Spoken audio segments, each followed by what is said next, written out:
Yeah, DB. Oh, just cleaning out the deadwood. Okay. Look, Mr. Connell, I just can't afford to be without work right now, not even for a day. I've got a mother and 2 kid sisters. More good luck telegrams. Well, you know how it is. I've just got to keep on working, see? Sorry, sister. I was sent down here to clean house. I told you I can't use your column anymore. It's lavender and no lace. Send those other people in. I'll tell you what I'll do. I get $30 a week. I'll take 25, 20 if necessary. I'll do anything you say. It isn't the money. We're after circulation. What we need is fireworks. People have been hit with sledgehammers. Start arguments. Oh, I can do that. I know this town inside out. Oh, give me a chance, All please. right, come in. Cashier's got your check. Who are these people? Gibbs, Furley, Cunningham, Giles. Hey, you sister. Don't forget to get out your last column before you pick up your check.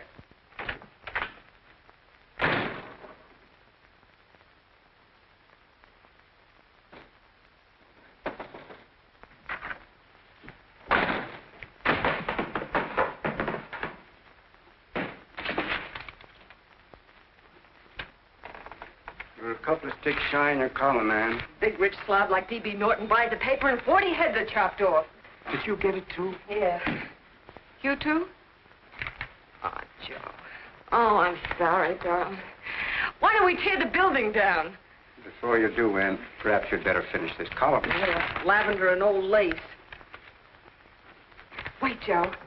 Wait. Wants fireworks, huh? Okay.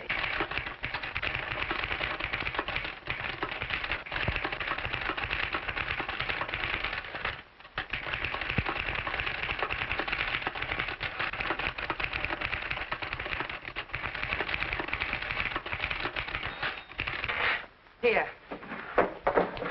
Below is a letter which reached my desk this morning. It's a commentary on what we laughingly call a civilized world.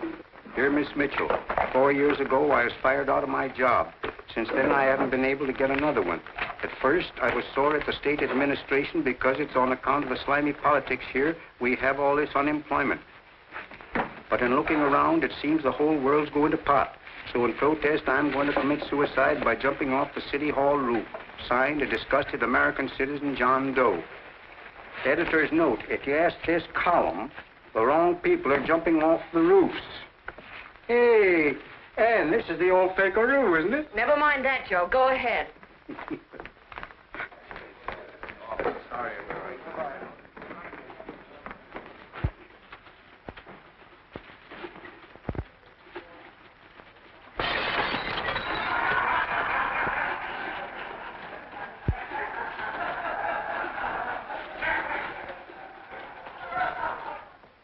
And it's because of the slimy politics that we have all this unemployment here. There it is. That's D.B. Norton's opening attack on the governor. Why, Jim, it's just a letter sent into a column. No, I can smell it. That's Norton. Good morning, gentlemen. Good morning, Governor. Morning, Governor. You're rather early. Governor, did you happen to see this in the new bulletin? Yes. I had it served with my breakfast this morning. Jim thinks it's D.B. Norton at work. Of course it is. Oh, come, Jim. That little item, D.B. Norton does things in a much bigger way. This is his opening attack on you, Governor. Take my word for it. What did he buy a paper for? Why did he engage a high-pressure editor like Connell for? He's in the oil business. I tell you, Governor, he's after your scalp. All right, Jim, all right. Don't burst a blood vessel. I'll look into it. You get me Spencer of the Daily Chronicle, please? Yes, I saw it, Governor. If you ask me, that's a phony letter. Why, that gagger's got whiskers on it. Okay, I'll get the mayor and maybe the Chamber of Commerce to go after them. Get Mayor Lovett on the phone. Sorry, the mayor's busy on the other phone. Yes, I know, Mrs. Brewster. It's a terrible reflection on our city. I've had a dozen calls already. Spencer of the Chronicle. Hold it. Just a minute. Yes, Mrs. Brewster. I'm listening. I insist that this John Doe man be found and given a job at once. Now, if something isn't done about it, I'll call out the whole auxiliary. Yes, and the junior auxiliary, too. We'll hold a meeting and see that it is. Yes, Spencer? Oh, the governor? Well, what about me? It's my building he's jumping off of, and I'm up for re-election, too. What are you doing? Get Connell at the bulletin. Why, he's liable to go right past my window. Get me Connell. What was that? What? Out the window. Something just flew by. I didn't see anything. Well, don't stand there, you idiot. Go and look. Open the window. Oh, why did he have to pick on my building? Is there a crowd in the street? No, sir. Then maybe he's caught on a ledge. Look again. I think it must have been a seagull. A seagull? What's a seagull doing around the city hall? That's a bad omen, isn't it? Oh, no, sir. The seagull is a lovely bird. It's all right, Mrs. Brewster. It was just a seagull. Connell? Nothing's happened yet. No, I'm watching. Don't worry, Mrs. Brewster. Just leave it all to me. Spencer, I'll call you back. Hello, Connell? What are you doing? This is the mayor. Yes, Mayor, love it. How many times are you going to call me? I've got everybody and his brother and sister out looking for him. Did you see the box I'm running? An appeal to John Doe. Think it over, John. Life can be beautiful, says Mayor. If you need a job, apply to the editor of this paper and so forth and so forth. Okay, Mayor, I'll let you know as soon as I have something. What? Well, pull down the blinds. Went up to Miss Mitchell's house, boss. Boy, she's in a bad way. Where is she? Hey, do you know something? She supports a mother and 2 kids. What do you know about that? Did you find her? No. Her mother's awful worried about her. When she left the house, she said she was going on a roaring drunk. Of the girl, I mean. Go out and find her. Sure. Hey, but the biggest thing I didn't tell you, her old man's Doc Mitchell. You know the doctor saved my mother's life and wouldn't take any money for it? You remember that. Okay, boss, I'll go and look for her. Holy smokes, Commissioner, you've had 24 hours. Okay, Hawkshaw, grab a pencil. Here it is again. About 5'5", brown eyes, light chestnut hair, and as fine a pair of legs as ever walked into this office. Did you want to see me? No. I've had the whole Army and Navy out searching for you because that's a game we play here every day. I remember distinctly being fired. That's right. But you have a piece of property that still belongs to this newspaper, and I'd like to have it. What's that? The letter. What letter? The letter from John Doe. Oh. The whole town's in an uproar. We've got to find him, and the letter's the only clue. There is no letter. We'll get a handwriting expert to... What? There is no letter. Say that again. There's no letter. I made it up. You made it up. Mm-hmm. You said you wanted fireworks. Don't you know there are 9 jobs waiting for this guy? 22 families want to board him free. 5 women want to marry him, and the mayor's practically ready to adopt him, and you... Just call the morgue, boss. He said there's a girl there. Shut up. Ann, say, why didn't you... Hey. Only one thing to do, Hank. Drop the whole business quickly. How? Run its story. Say John Doe was in here and is sorry he wrote the letter and... That's right. They've got it, sure. He came in here and I made him change his mind. Bulletin editor saves John Doe's life. Why, it's perfect. I'll have Ned write it up. Oh, Ned, I got a story I want you to... Wait a minute. Listen, you great, big, wonderful genius of a newspaper man. You came down here to shoot some life into this dying paper, didn't you?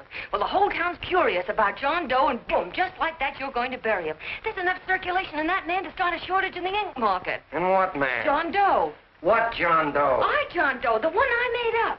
Look, genius, now look. Suppose there was a John Doe and he walked into this office. What would you do? Find him a job and forget about the whole business, I suppose, huh? Not me. I'd make a deal with him. A deal? Sure, when you get hold of a stunt that sells papers, you don't drop it like a hot potato. Well, this is good for at least a couple of months. You know what I'd do? Between now and, let's say, Christmas when he's going to jump, I'd run a daily on. Starting with his boyhood, his schooling, his first job. A wide-eyed youngster facing a chaotic world. The problem of the average man, of all the John Does in the world. Now, then comes the drama. He meets discouragement. He finds the world his feet of clay. His ideals crumble. So what does he do? He decides to commit suicide and protest against the state of civilization. He thinks of the river, but no. No, he has a better idea. The city hall. Why? Because he wants to attract attention. He wants to get a few things off his chest, and that's the only way he can get himself heard. So? So he writes me a letter, and I dig him up. He pours out his soul to me. And from now on, we quote, I protest by John Doe. He protests against all the evils in the world. The greed, the lust, the hate, the fear. All of man's inhumanity to man. Arguments will start. Should he commit suicide and should he not? People will write in pleading with him. But no, sir, John Doe will remain adamant. On Christmas Eve, hot or cold, he goes. See? Very pretty. Very pretty indeed, Miss Mitchell. But would you mind telling me who goes on Christmas Eve? John Doe. What John Doe? The one we hire for the job, you lunkhead. Wait a minute. Let me get this through this lame brain of mine. Are you suggesting we go out and hire someone to say he's going to commit suicide on Christmas Eve? Is that it? Well, you're catching on. Who, for instance? Anybody. Beanie'll do. Why, sure.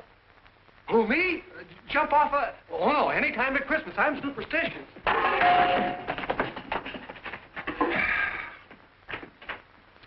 Miss Bishop, do me a favor. Will you go on out and get married and have a lot of babies, but Stay out of newspaper business. Better get that story in, Hank. It's getting late. You're supposed to be a smart guy. If it was raining $100 bills, you'd be out looking for a dime you lost someplace. Holy smokes, wasting my time listening to this mad woman. Look, Chief, look at the Chronicle. It's running on John Doe. They say it's a fake. Why, the no good that... John Doe story, amateur journalism. It's palpably phony. It's a wonder anyone is taking it serious. What do you think of those guys? That's fine. That's fine. Now fall right into their laps. Go ahead. Say John Doe walked in and called the whole thing off. You know what that's going to sound like on top of this. That's all, Ned. Thank you. All right. Amateur journalism, huh? Why, that bunch of sophomores, I can teach them more about... Hey, boss, get a load of this. What? Look. What do they want? They all say they wrote the John Doe letter. Yeah, boss. Oh, they all wrote the letter. Tell them all to wait. Look, Mr. Connell, one of those men is your John Doe. They're desperate and will do anything for a cup of coffee. Pick one out and you can make the Chronicle eat their words. I'm beginning to like this. If you ask me, Hank, you're playing around with dynamite. No. The gal's right. We can't let the Chronicle get the laugh on us. We've got to produce a John Doe now. Amateur journalism, huh? I'll show those guys. Sure, and there's no reason for them to find out the truth either, because naturally I won't say anything. Okay, sister, you get your job back. Plus a bonus. What bonus? Or the bonus of $1,000 the Chronicle was going to pay me for this little document. You'll find it says, I, Ann Mitchell, hereby certify that the John Doe letter was created by me. I can read. Sorry. You think this is worth $1,000, do you? Oh, the Chronicle would consider it dirt cheap. Packs everything, including a gun. Okay, sister, you got yourself a deal. Now let's take a look at the candidates. The one we pick has got to be the typical average man. Typical American that can keep his mouth shut. Show me an American who can keep his mouth shut and I'll eat him. Okay, Beanie, bring him in one at a time.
Did you write that letter to Miss Mitchell?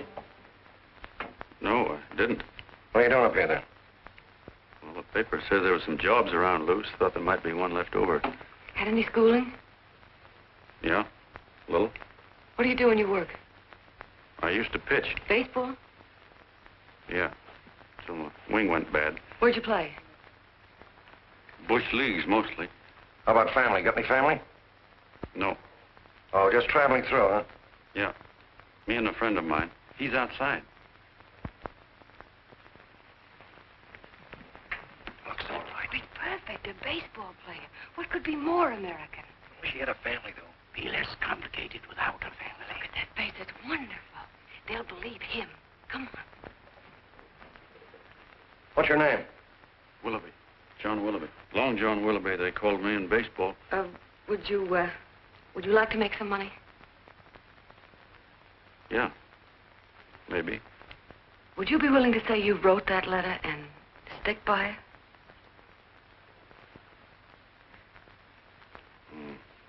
I get the idea. Yeah. Maybe. That's our man. He's made to order. I don't know. He don't seem like the kind of a guy that'd fall in line. When you're desperate for money, you do a lot of things, Mr. Connell. He's our man, I tell you. He fainted. Come on, Get the water, quickly. Hurry up, Pop. Oh, Right here, sit down. Huh? you all right? Yeah, I'm all right. How many is that, 6?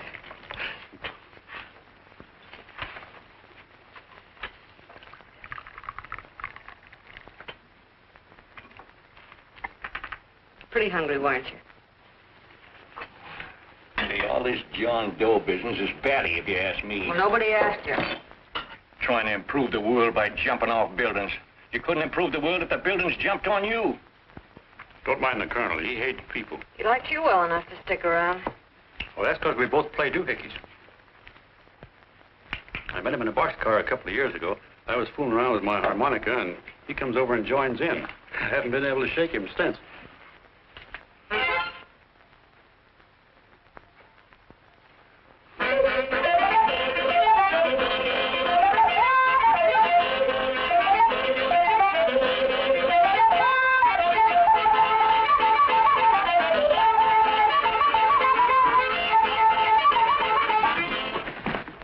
Here he is. No, you can't take pictures of him like that, eating a sandwich and with a beard. But he's going to jump off a building. Yes, but not because he's out of a job. That's not news. This man's going to jump as a matter of principle. Well, maybe you're right. We'll clean him up and put him in a hotel room under bodyguards. We'll make a mystery out of him. Did you speak to Mr. Norton? Thinks it's terrific. Says for us to go the limit. Wants us to build a bonfire under every big shot in the state. Oh, swell. Is that the contract? Yeah. What's he doing here? Friend of his. They play duets together. Duets? But can we trust him? Oh. I trust him. Oh, you trusted me. Well, that's fine. I suppose he trusts you, too. Oh, stop hurrying. He's all right. Okay, but we don't want more than a couple of hundred people in on this thing. Now, the first thing I want is an exact copy of the John Doe letter in your own handwriting. Got it already. Here. Now, that's fine. Now, I want you to sign this agreement. It gives us an exclusive story under your name, day by day, from now until Christmas. On December 26th, you get one railroad ticket out of town. And the bulletin agrees to pay to have your lawn fixed. That's what you want, isn't it? Yeah, but it's got to be by Bonesetter Brown. Okay, Bonesetter Brown goes. Here, sign it. Meanwhile, here's $50 spending money. That's fine. Beanie? Yes, boss. Take charge of him. Get him a suite at the Imperial and hire some bodyguards. Yeah, and some new clothes, Beanie. You think we better have him to allow? Yeah. Both of them? Yes, both of them, but don't let them out of your sight. Hey, Beanie, gray suit, huh? Yes. Okay, fellas.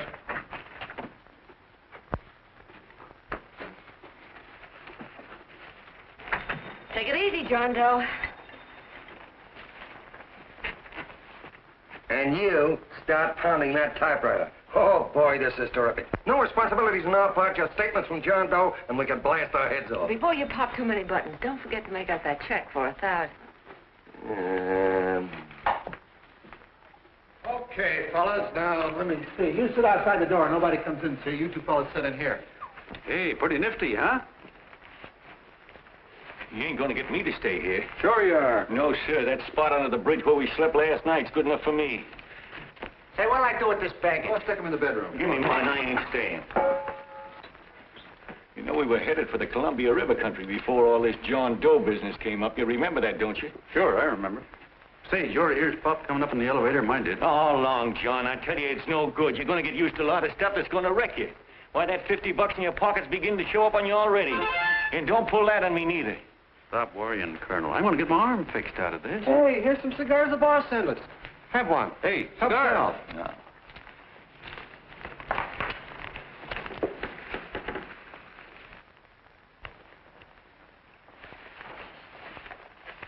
Say, I'll bet you even the major leaguers don't rate an outfit like this. Here, make yourself comfortable.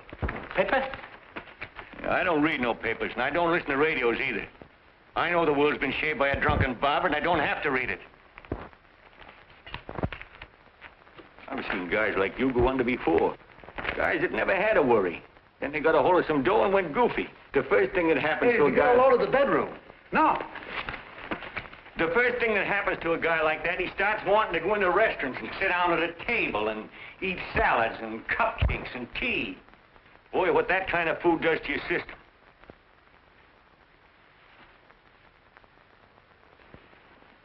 The next thing the dope wants is a room. Yes, sir, a room with steam heat, and curtains and rugs, and before you know it, he's all softened up and he can't sleep unless he has a bed. Hey, stop worrying, Colonel. $50 ain't gonna ruin me. I've seen plenty of fellas start out with $50 and wind up with a bank account. Hey, what's the matter with the bank account, anyway? And let me tell you, Long John, when you become a guy with a bank account, they got you. Yes, sir, they got you. Who's got him? The helots. Who? Hey, there's the City Hall tower I was supposed to jump off of. It's even higher than this. Who's got him? The helots. Woo! Hey, wait a minute! You're not supposed to jump on Christmas Eve. Do you want to get me in a jam? If it's going to get you in the jam, we'll do you a favor. I won't jump. And when they got you, you got no more chance than a road rabbit. Hey, who'd you say was going to get him? Hey, is this one of those places where you ring if you want something? Yeah, just use the phone. Boy, I've always wanted to do this. Hey, Doc, look. Look, Doc. Give me that again, will you? Who's going to get him? The helots. Who are they? Listen, sucker, you ever been broke? Sure, mostly often. All right. You're walking along. Not a nickel in your jeans. You're free as the wind. Nobody bothers you.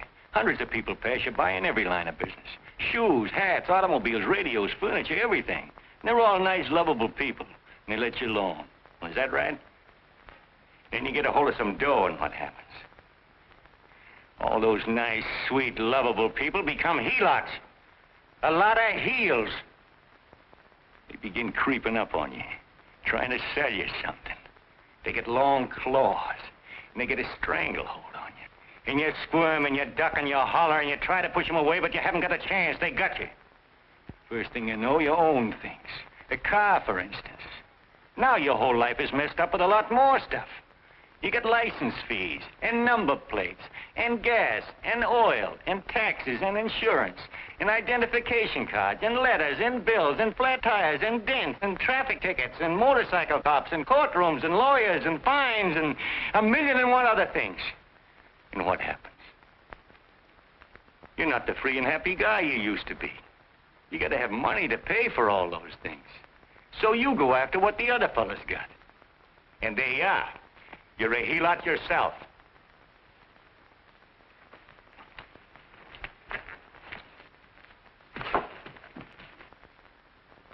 You win, Colonel. Here, take the 50. Go ahead and get rid of it. You bet I will, just as fast as I can. I'm going to get some canned goods, a fishing rod, and the rest I'm going to give away. Give away? Hey, get me a pitcher's glove. I got to get some practice. Say, he's giving it away. I'm going to get me some of that. Hey, come back here, you helot. Will you send up 5 hamburgers with all the trimmings, 5 chocolate ice cream sodas, and 5 pieces of apple pie? No, apple with cheese. Yeah, thanks.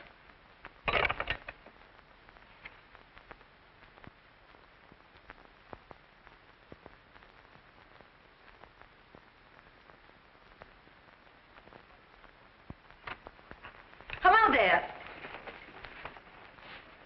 Well, well. If it isn't the man about town. All set, Miss Ann. Hmm? Oh, yes. Let's go. Let's see, we want some action in these pictures. Action? Mm-hmm. That's good. No. This man's going to jump off a roof. Oh. Here, wait a minute. Let me comb your hair.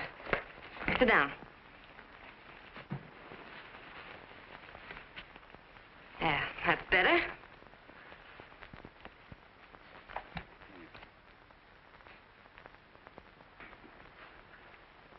You know, he's got a nice face, hasn't he? Yeah, he's pretty. Yeah, sit down, quiet egghead. All right, now a serious expression. Can't. I'm feeling too good. Oh, come on now, this is serious. You're a man disgusted with all of civilization. With all of it? Yes, you're sore at the world. Come on now. Oh, crabby guy, huh? Yeah. No.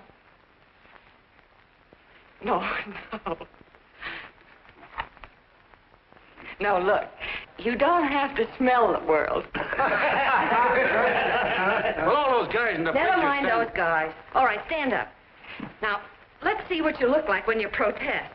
Against what? Against anything, just protest. You got me. Oh, look, I'm the umpire, and you just cut the heart of the plate with your fast one, and I called it a ball. What would you do? Oh, you did, huh? Yeah. Why can't you call him right, you boneheaded... Grab it!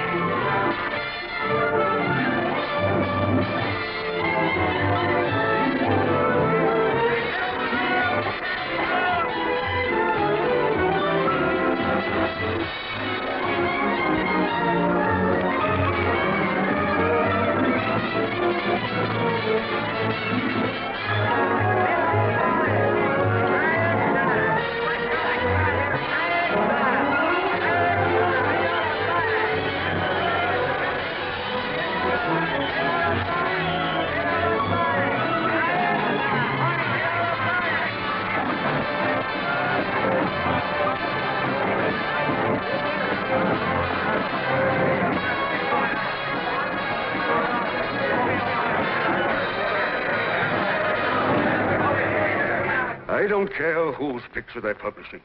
I still say that this John Doe person is a myth, and you can quote me on that.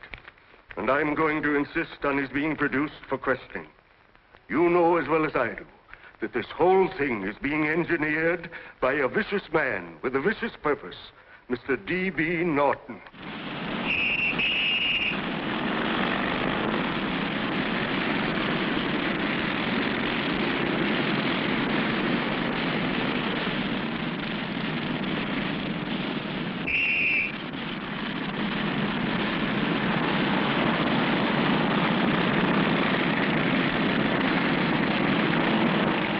Connell and Miss Mitchell are at the house, sir. So they are?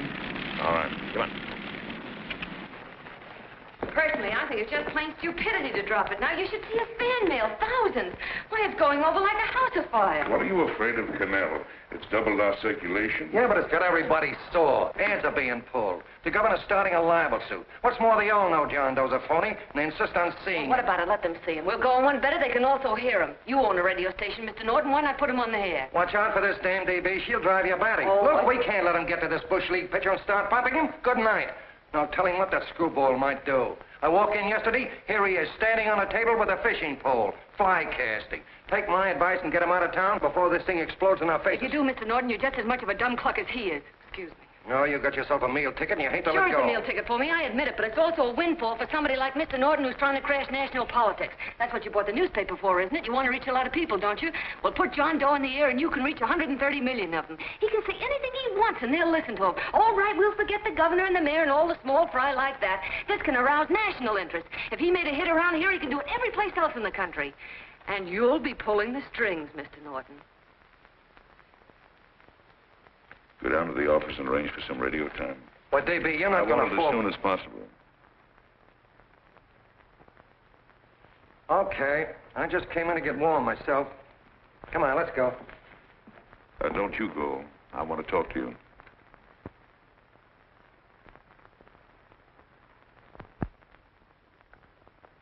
Sit down.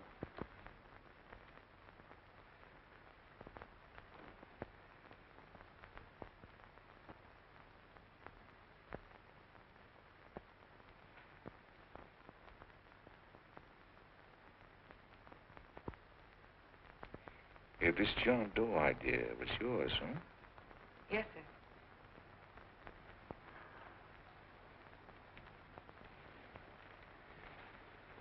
How much money do you get? $30. $30. Well, what are you after? I mean, what do you want? A journalistic career? Money. Money? Well, I'm glad to hear somebody admit it. You suppose you could write a radio speech that would put that fellow over? Oh, I'm sure I can. Do it, and I'll give you $100 a week. $100? That's only the beginning. You play your cards right, and you'll never have to worry about money again. Oh, I know it. Hello. Hello. Whenever there's a pretty woman around. This is my nephew, Ted Sheldon, Miss Mitchell. How do you do? How do you do? All right, Casanova, I'll give you a break. See that Miss Mitchell gets a car to take her home. Always reading my mind, aren't you? Thank you very much for everything. And Miss Mitchell, I think from now on you'd better work directly with me. Yes, sir.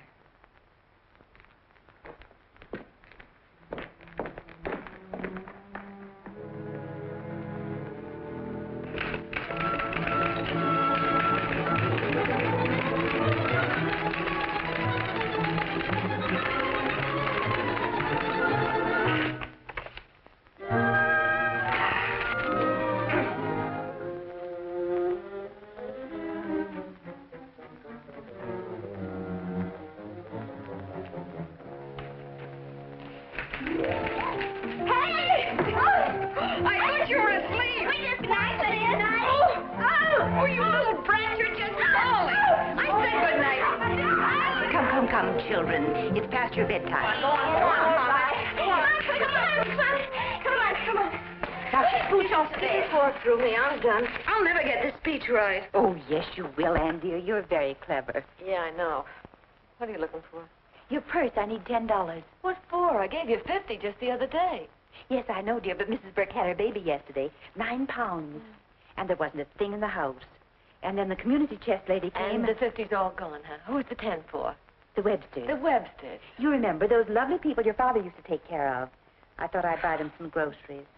Oh, Anne, dear, it's a shame those... You're marvelous, Ma. You're just like Father used to be. Do you realize a couple of weeks ago we didn't have enough to eat ourselves? Well, yes, I know, dear, but these people are in such need. And we have plenty now. If you're thinking of that $1,000, forget it. It's practically all gone. We owed everybody in town. Now, you just got to stop giving all your money away. Oh, Anne, dear. Oh, I'm sorry, Ma. Oh, don't pay any attention to me. I guess I'm just upset about all this. Gee whiz, here I am with a great opportunity to get somewhere, to give us security for once in our lives, and I'm stuck. If I could put this over, your Mrs. Burke can have 6 babies. You mean this speech you're writing? Yeah, I don't know. I simply can't get it to gel. I created somebody who's going to give up his life for a principle. Hundreds of thousands of people are going to listen to him over the radio. And unless he says something that's sensational, it's just no good. Well, honey, of course, I don't know what kind of a speech you're trying to write, but judging from the samples I've read, I don't think anybody will listen. What? Darling, there's so many complaining political speeches. People are tired of hearing nothing but doom and despair on the radio. If you're going to have him say anything, why don't you let him say something simple and real, something with hope in it? If your father were alive, he'd know what to say. Oh, yeah. Father certainly would. Wait a minute.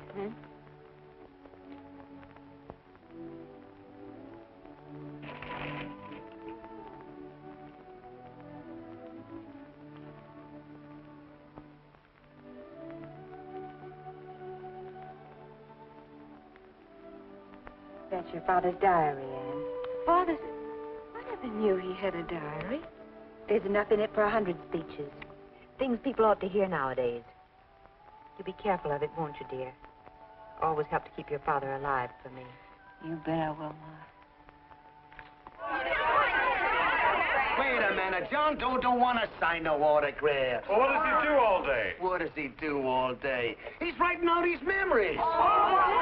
Sorry, lady, you can't see Mr. Doe. He wants to be alone. No, he just sits around all day and commutes with himself.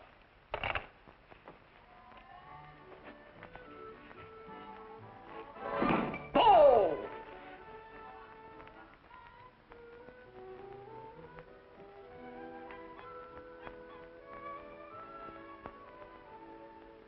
I don't know how you're going to stand it around here till after Christmas. I'll bet you ain't heard a train whistle in 2 weeks.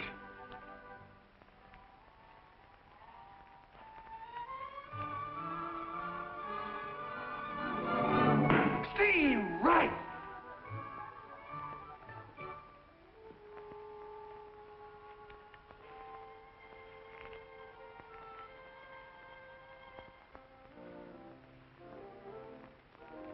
I know why you're hanging around.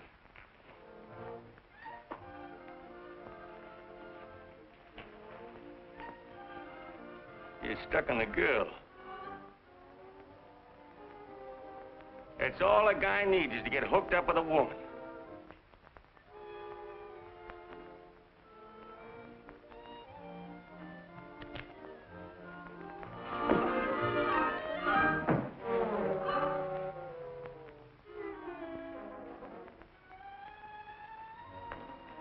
What was that, a single? First baseman dropped the ball. Butterfingers. Tough luck, pal.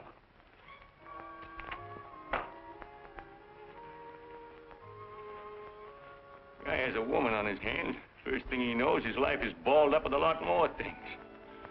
Furniture.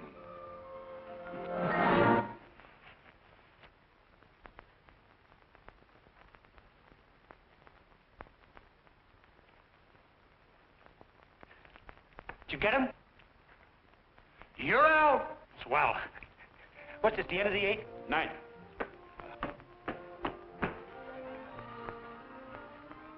Hey, Beanie, there's a couple of mugs in the Chronicle snooping around out here. Ah! Come on, Angel Face. Gangway. What's the score, Angel Face? 3-2, off paper. Gee, that's great.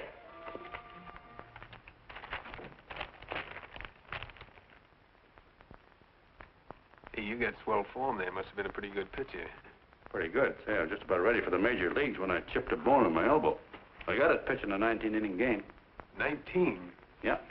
There was a major league scout there watching me, too. And he came down after a game of the contract. You know what? I couldn't lift my arm to sign it.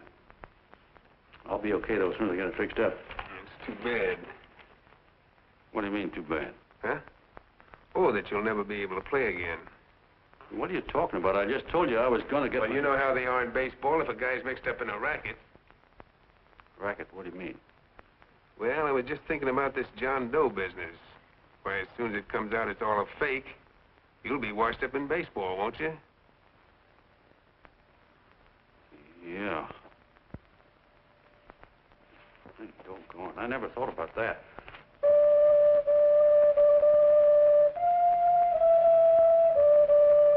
Gosh. And another thing, what about all the kids in the country? The kids that idolize ball players. What are they going to think about you? Yeah. Hey, Colonel.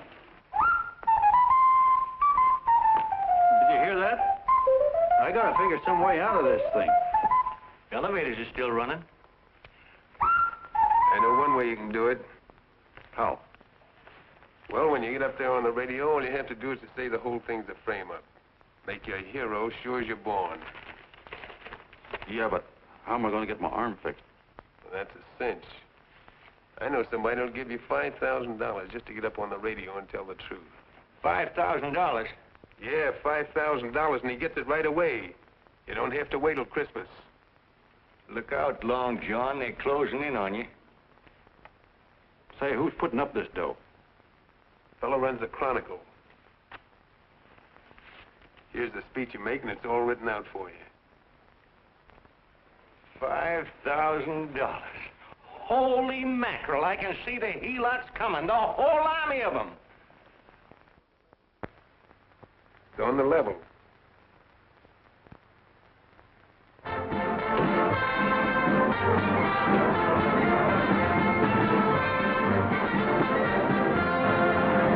No, I'm sorry. Tickets for the broadcast are all gone.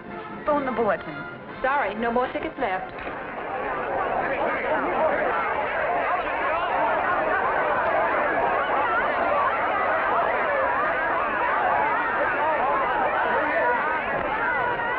John, all set for the big night?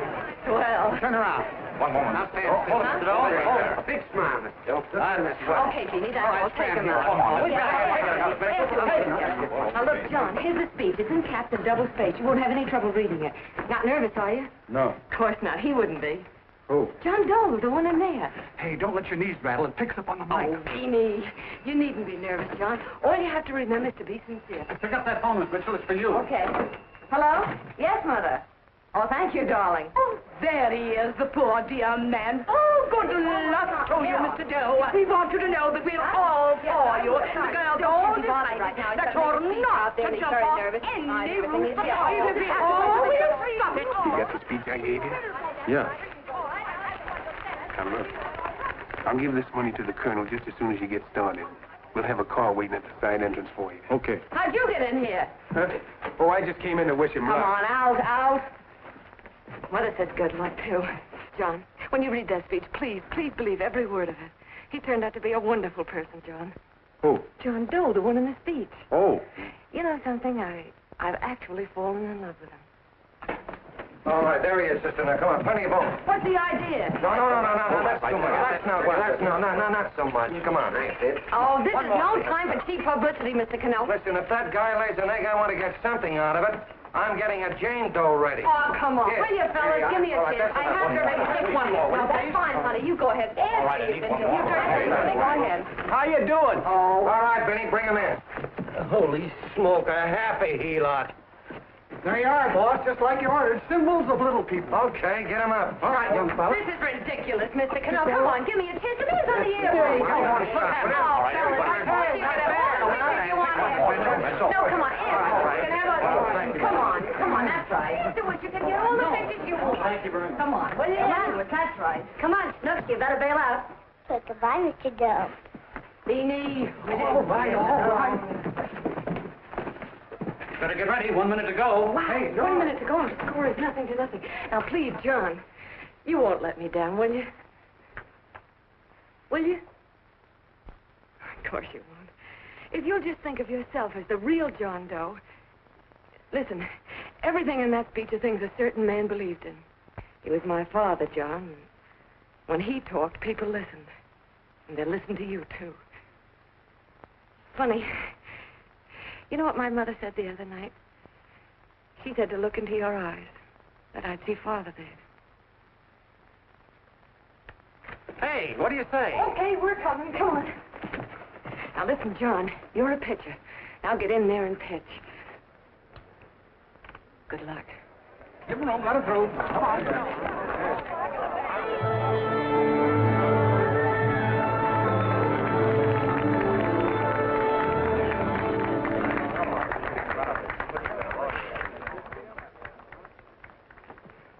Hey, let's get out of here. There's the door right there. Hey, what are you doing here? That's what I'd like to know. Come on, out. Hey, he's a friend of mine. Never mind, let him alone. He's all right. I'll be right over there pulling for you. John, over here.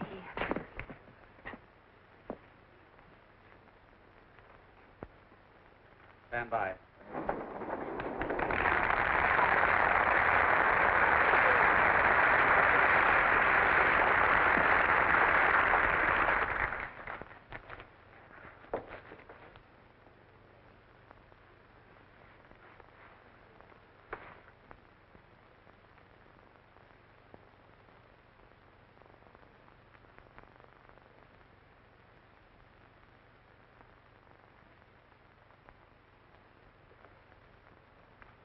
Phone the Chronicle. Tell them to start getting those extras out.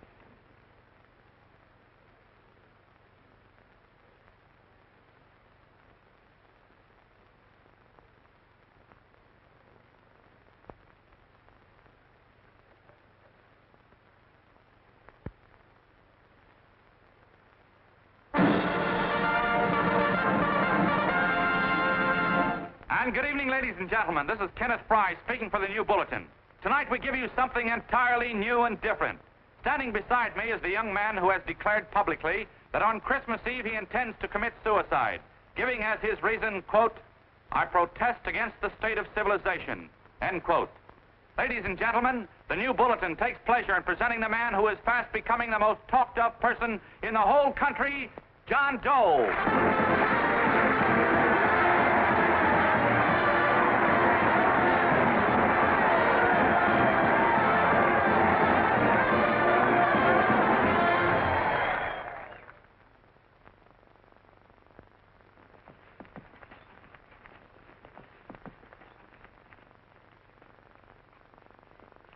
Ladies and gentlemen, I am the man you all know as John Doe. I took that name because it seems to describe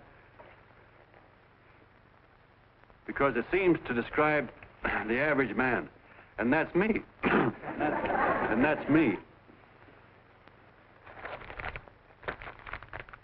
Well, it was me before I said I was going to jump off the city hall roof at midnight on Christmas Eve. Now I guess I'm not average anymore. Now I'm getting all sorts of attention. From big shots, too. We've been double-crossed. The mayor and the governor, for instance. They don't like those articles I've been writing. You're an imposter, young fellow. That's a pack of lies you're telling. Who wrote that speech for you?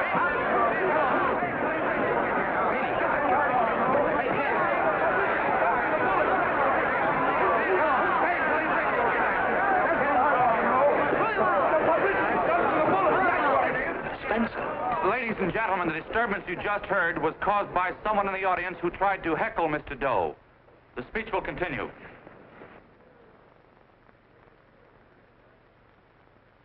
Well, people like the governor and that fellow there can stop worrying. I'm not going to talk about them. I'm going to talk about us, the average guys, the John Does. If anybody should ask you what the average John Doe is like, you couldn't tell him because he's a million and one things. He's Mr. Big and Mr. Small. He's simple and he's wise. He's inherently honest, but he's got a streak of larceny in his heart. He seldom walks up to a public telephone without shoving his finger into the slot to see if somebody left a nickel there.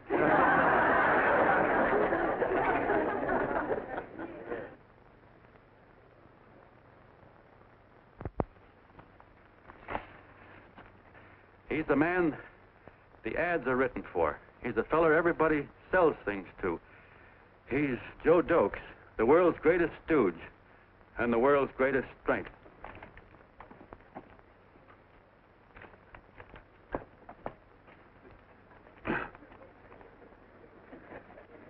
Yes, sir. Yes, sir, we're a great family, the John Does. We are the meek who are supposed to inherit the earth. You'll find us everywhere.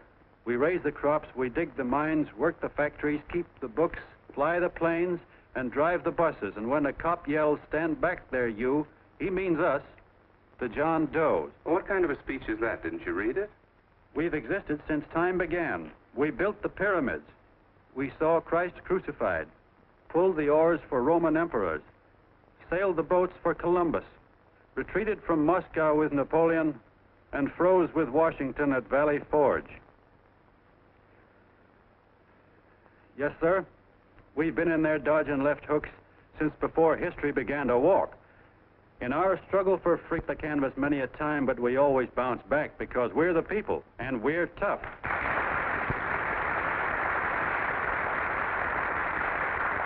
They've started a lot of talk about free people going soft, that we can't take it. That's a lot of hooey.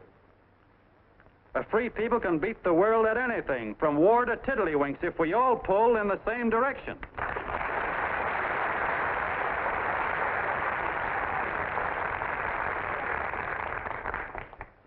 I know a lot of you are saying, "What can I do? I'm just a little punk. I don't count." Well, you're dead wrong. The little punks have always counted, because in the long run, the character of a country is the sum total of the character of its little punks.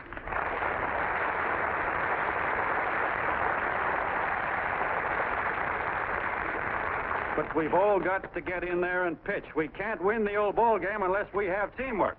And that's where every John Doe comes in. It's up to him to get together with his teammate. And your teammate, my friends, is the guy next door to you.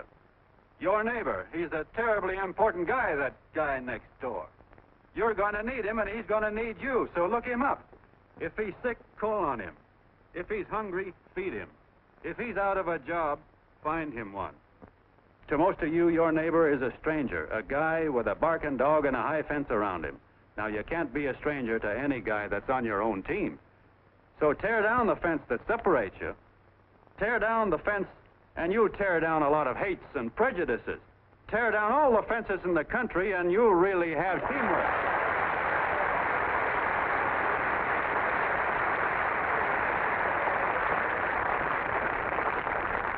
I know a lot of you are saying to yourselves, "He's asking for a miracle to happen. He's expecting people to change all of a sudden."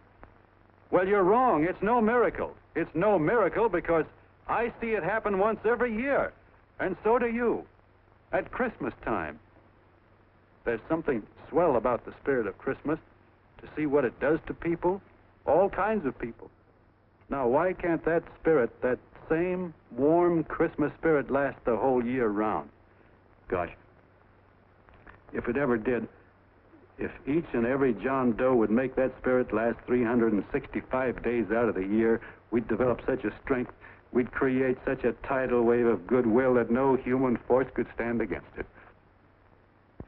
Yes, sir, my friends. The meek can only inherit the earth when the John Does start loving their neighbors. You better start right now. Don't wait till the game is called on account of darkness. Wake up, John Doe. You're the hope of the world.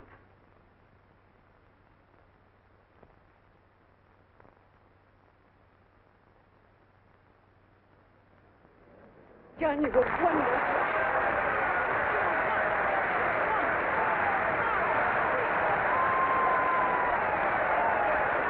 Let's get out of here. Now you're talking.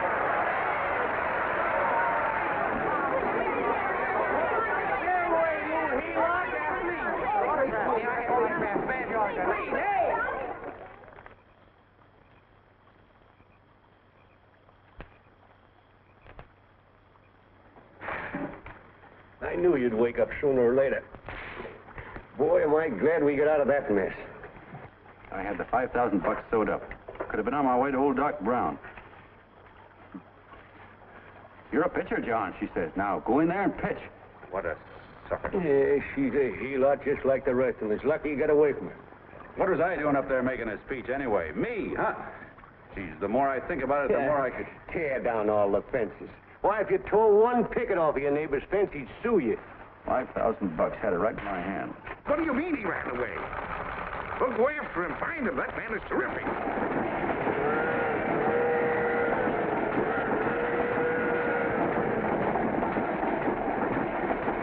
Columbia River, here we come.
Yeah, with hash brown potatoes and tomatoes and apple pie and ice cream and coffee. And donuts, I know. Hey, Ma! Seekers! A fair. Seekers, a fair, coming up. Glad he took the tea out of there.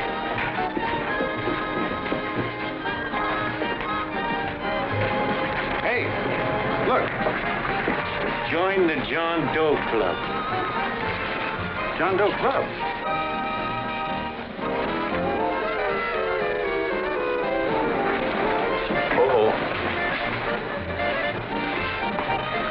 John Doe. Who?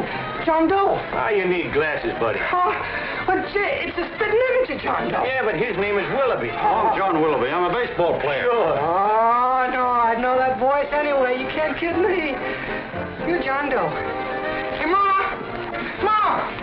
That's John Doe. John Doe? Yeah, sitting right there, big as life. Who'd you say it was? John Doe, the big guy there. What do you know? Picture's in the paper. That's John Guy. John Doe.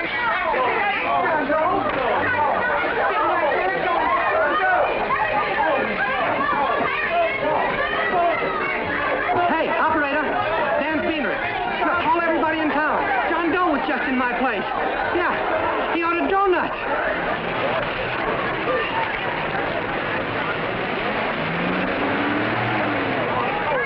John Doe. Come on.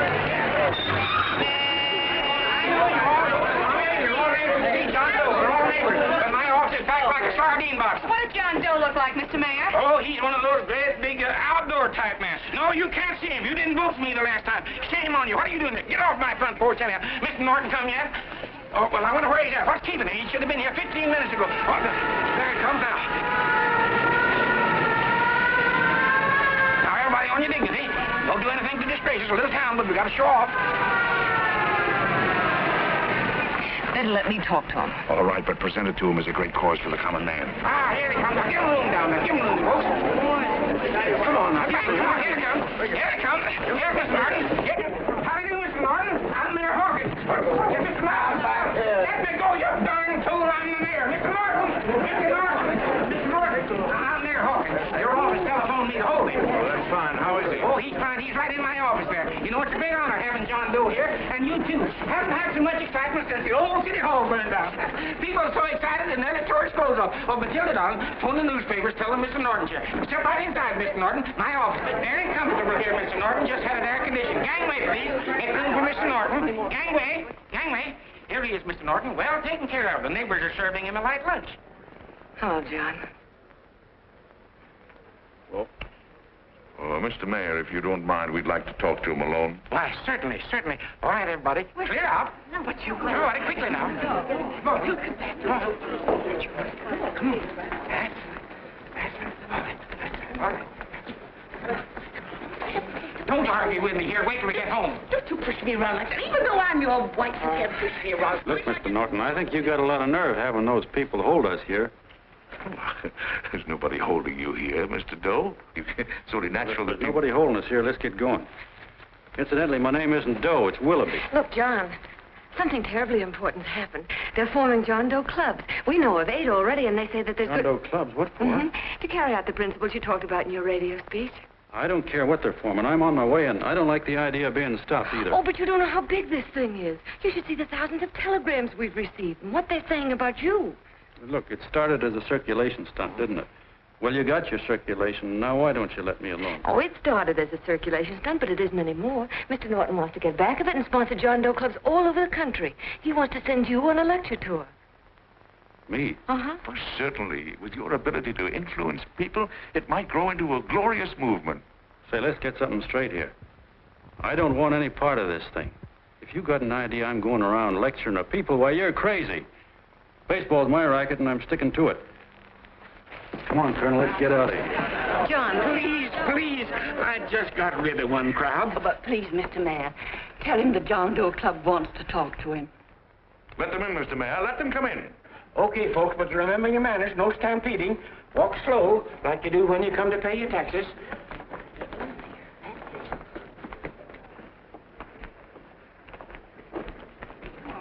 Okay. All right, give me a chance.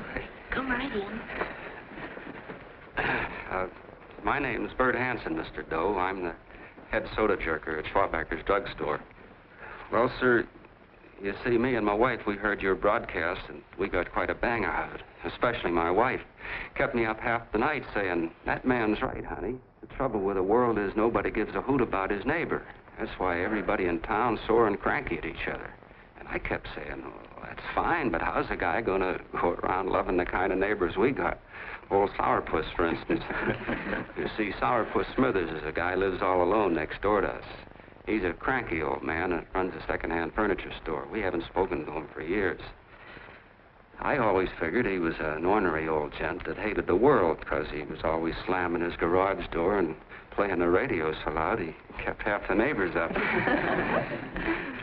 Well, anyway, the next morning I'm out watering the lawn and I look over and there's Sourpuss on the other side of the hedge straightening out a dent in his fender.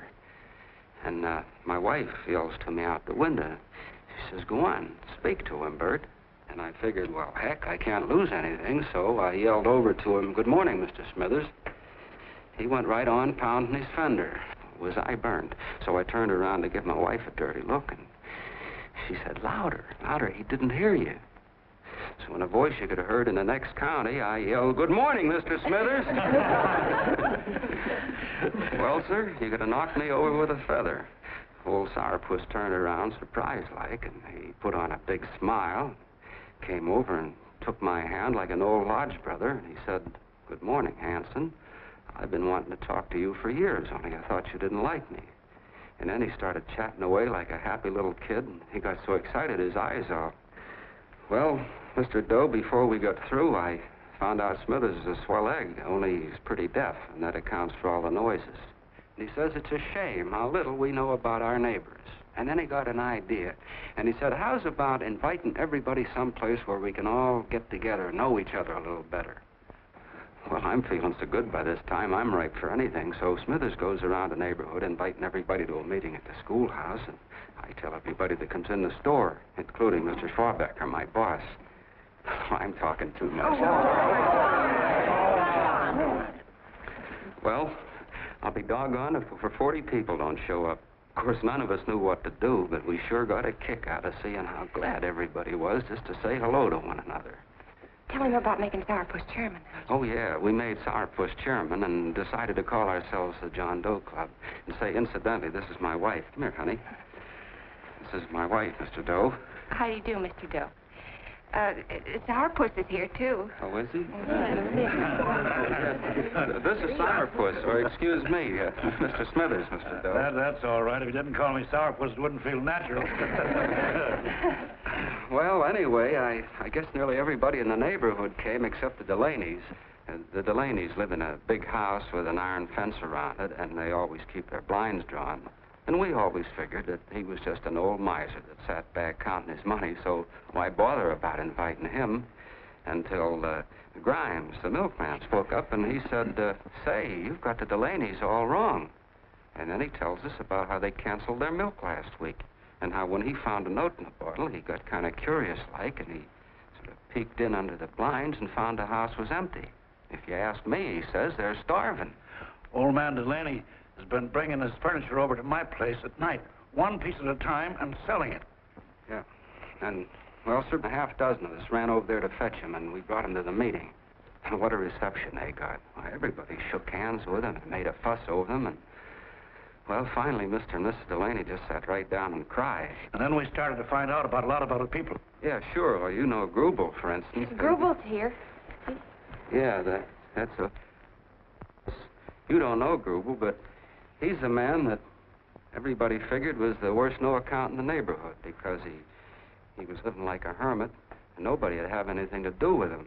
That isn't little Murphy. The postman told us the truth.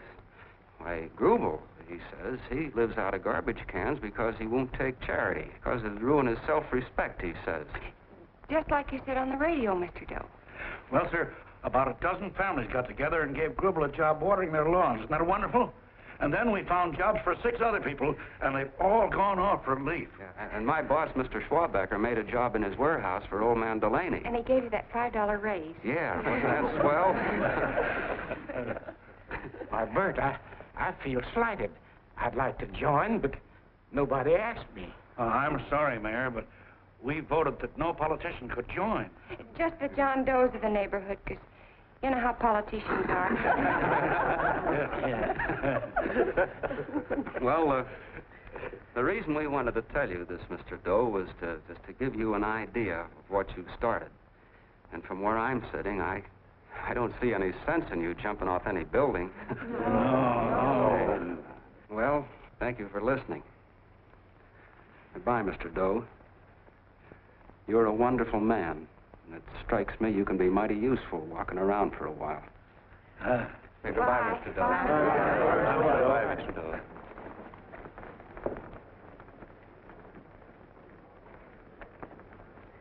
I'm Mrs. Delaney, Mr. Doe. And God bless you, my boy.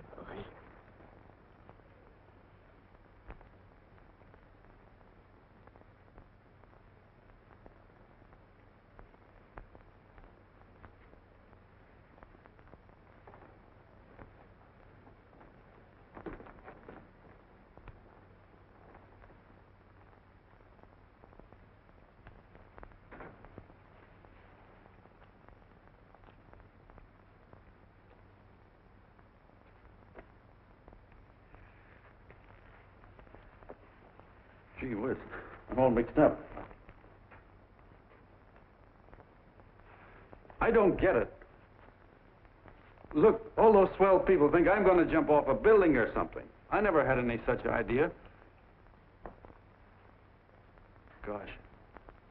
The fellow'd have to be a mighty fine example himself to go around telling other people how to... Say, look, what happened the other night was on account of Miss Mitchell here. She wrote the stuff. Don't you see what a wonderful thing this can be? But we need you, John. You're hooked. I can see that right now. They got you. Well, I'm through. For 3 years, I've been trying to get you up to the Columbia River country. First it was your glass arm, then it was the radio, and now it's the John Doe clubs. Well, I ain't waiting another minute. Gangway, you helots! Hey, Colonel, wait a minute. I want you personally to go along with John Doe and Miss Mitchell and handle the press and the radio. Me? Yes, I don't want to take any chances. And Johnson? Yes, Peavy? Your crew will do the mop-up job. They'll follow John Doe into every town, see that the clubs are properly organized and the charters issued. Right. There are only 8 flags up there now. I want to see that map covered before we get through.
If they made demands, I'd understand it. But the John Does ask for nothing.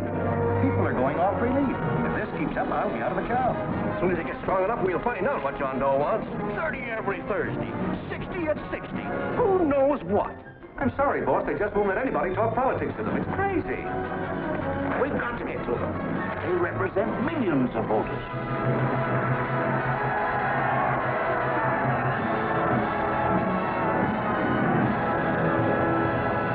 I tell you, ladies and gentlemen, this thing has been nothing short of a prairie fire. We've received so many applications for charters to the John Doe clubs, we haven't been able to take care of them. I'd hate to have that many pins stuck in me. This John Doe convention is a natural. It's going to put our city on the map. By over 2,400 John Doe clubs are sending delegates. Can you imagine that? You, Mr. Mayor, will be the official host. You will make the arrangements for decorating the city, parades, and a reception for John Doe when he gets home. And don't wear your high hat. No high hat? No high hat. And from you, Connell, I want a special John Doe edition every day until the convention is over. And now, if you will, please step into the outer office and look your prettiest because there are photographers there to take pictures of this committee. Don't worry, D.B. Everything will be taken care of. Isn't it all too wonderful? Gather down here tonight, and I'll get an ice cream. Well, Mr. Mayor, would you step down in front row, please? You ladies get close to him. That's it. Well, I don't get it. Get what? Look, D.B., I'm supposed to know my way around. This John Doe movement has cost you a fortune. Now, this convention is going to cost plenty. Well? Well, I'm stuck with 2 and 2, and I'm a sucker if I can make 4 out of it. Where do you come in? I'll have the satisfaction of knowing that my money has been spent for a worthy cause. I see. I better stick to running the paper, huh? I think maybe you better have. And Connell, I'd like to have the John Doe contract, all the receipts for the money we advanced him with the letter Miss Mitchell wrote, which I gave her $1,000. Yes, sure. Well, we leave for the airport. Half an hour. Is that Johnny boy's room? Better hustle him up. He'll be ready on time. He's packing. Ah, good. Did you see his picture on the cover of Time? Yeah. I gotta give you credit, Annie girl. I've handled a good many big promotions in my time. Everything from a World's Fair to a channel swimmer. But this one has certainly got me spinning. And now a John Doe convention.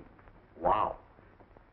Say, if you could only get him to jump off the City Hall roof on Christmas Eve, I'd guarantee you 500,000 people there. Charlie. Huh? What do you make of him? Oh, Johnny boy? Well, I don't know what angle you want, but I'll give it to you quick. Number 1, he's got great yokel appeal, but he's a nice guy. Number 2, he's beginning to believe he really wrote that original suicide letter that you made up. Number 3, he thinks that you're Joan of Arc or something. Yeah, I know. Number 4, well, you know what number 4 is. He's nuts about you. Yeah, it's running out of his ears. You left out number 5. We're all healed, me especially. Holy smoke. Come in.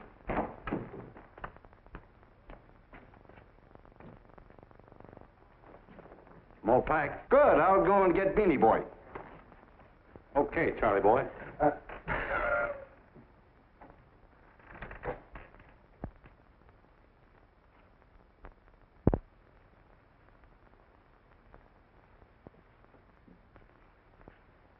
Can I help you pack? No, thank you.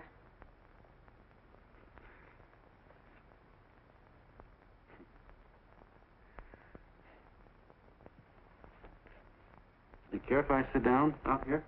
No.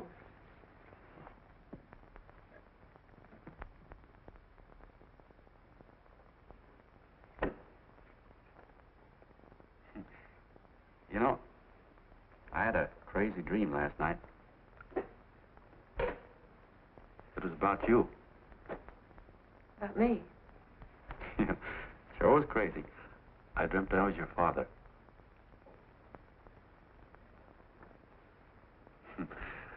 There was something I was trying to stop you from doing. So I got up out of bed, and I walked right through the wall here, right straight into your room. You know how dreams are. And there you were in bed. But you're a little girl, you know, about 10. And very pretty, too. So I shook you, and the moment you opened your eyes, you hopped out of bed and started running like the devil in your nightgown. You ran right out the window there, and you ran out over the tops of buildings and roofs and everything for miles. And I was chasing you. And all the time you were running, you kept growing bigger and bigger and bigger, and pretty soon you were as big as you are now, you know, grown up. And all the time I kept asking myself, what am I chasing her for? And I didn't know. Isn't that a hot one? Well, anyway, you ran into some place, and then I ran in after you, and when I got there you were getting married. And the nightgown had changed into a beautiful wedding gown. You sure look pretty, too. And then I knew what it was I was trying to stop you from doing. Dreams are sure crazy, aren't they? Well, would you like to know who it was you were marrying? Oh, a tall, handsome Eubangy, I suppose. No, not that bad. It was that fellow that sends you flowers every day. What's his name? Mr. Norton's nephew? At Sheldon. Yeah, that's the one. But here's the funniest part of it all. I was the fellow up there doing the marrying, you know, the justice of peace or something. You were? I thought you were chasing me. Well, yes, I was, but I was your father then, see? But the real me, John Doe, or that is, Long John Willoughby, I was the fellow up there with the book. You know what I mean? I guess so. Then what happened? Well, I took you across my knee and I started spanking you. That is, I didn't do it. I mean, I did do it, but it wasn't me, you see. I was your father then. Well, I held you across my knee and I said, Annie, I won't allow you to marry a man that's just rich or that has his secretary send you flowers. The man you marry has got to swim rivers for you. He's got to climb high mountains for you. He's got to slay dragons for you. He's got to perform wonderful deeds for you. Yes, sir. And all the time, the guy up there, you know, with the book, me, just stood there nodding his head. And he said, go to it, Pop. Whack her one from me, because that's just the way I feel about it, too. So he said, come on down here and whack her yourself. So I came down, and I whacked you a good one, see? And he whacked you. And I whacked you another one, and we both started whacking you like... Well, if you're through whacking her, come on, let's get going. Okay, fellas, right in here. You go out the side entrance, there's a bunch of autograph seekers out front. We'll be down with the bags in a minute. Come on, don't make a government project out of this. Hi, Benny. When's our plane take off again? Couple of minutes. How many people do you think we've talked to already, outside the radio, I mean? Oh, I don't know. About 300,000. 300,000. What makes them do it, Ann? What makes them come and listen and get up their John Doe clubs the way they do? I've been trying to figure it out. Look, John, what we're handing them are platitudes. Things they've heard 1,000,000 times. Love thy neighbor, clouds have silver linings, turn the other cheek. It's just as... Yeah, I heard them 1,000,000 times, too, but there you are.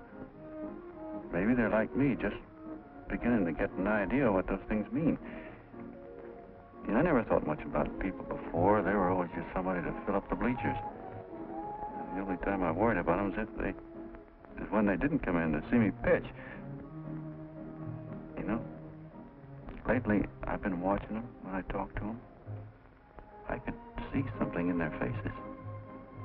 I could feel that they were hungry for something. You know what I mean? Maybe that's why they came. Maybe they're just lonely and wanted somebody to say hello to. I know how they feel. I've been lonely and hungry for something practically all my life.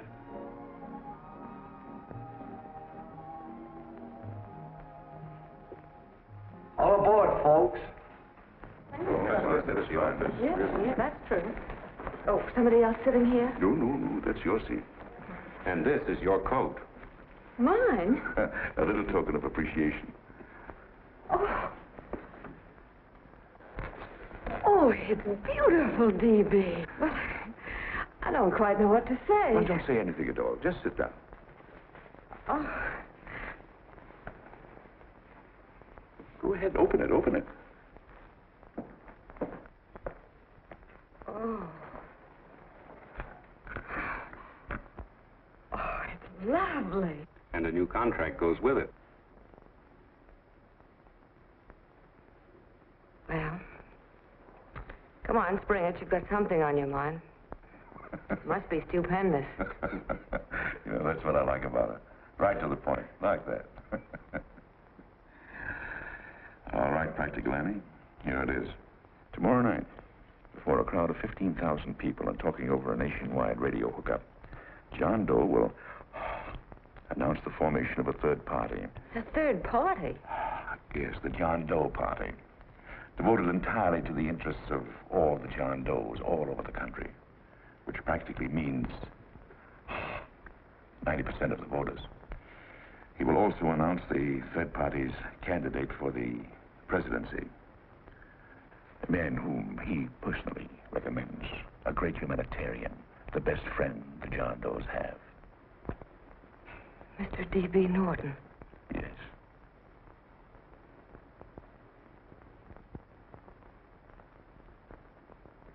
Wow.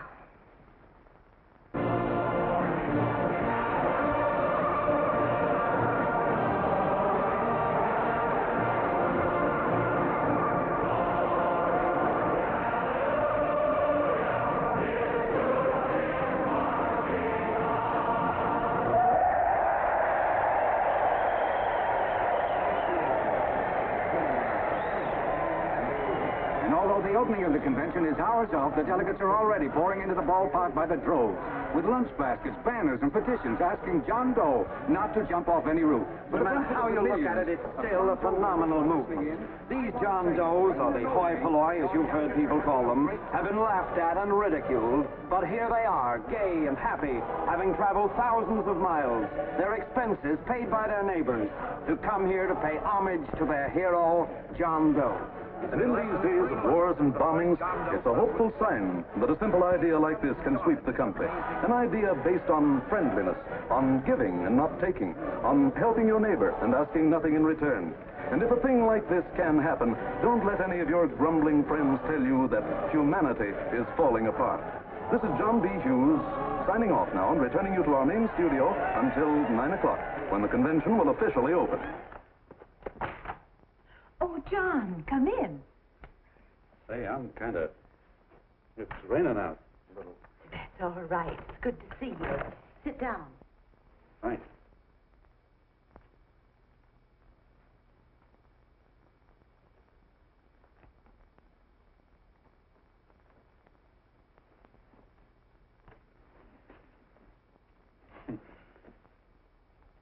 It's for Anne. Oh, how nice. Thank you very much. Flowers. I'm terribly sorry she isn't here. She isn't?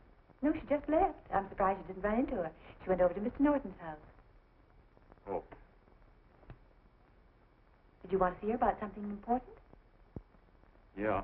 Well, no, it'll wait. Say, he's a nice man, isn't he? Mr. Norton, I mean. He's done an awful lot for the...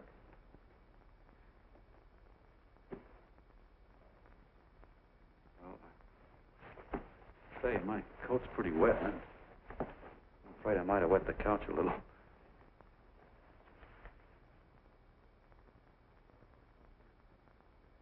Well, I guess I'll see her at the convention later. Yes, of course. I'll see that she gets the flowers. Thanks.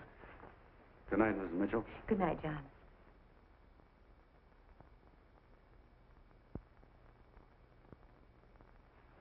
Say, Miss Mitchell, I'm kind of glad Anne isn't here.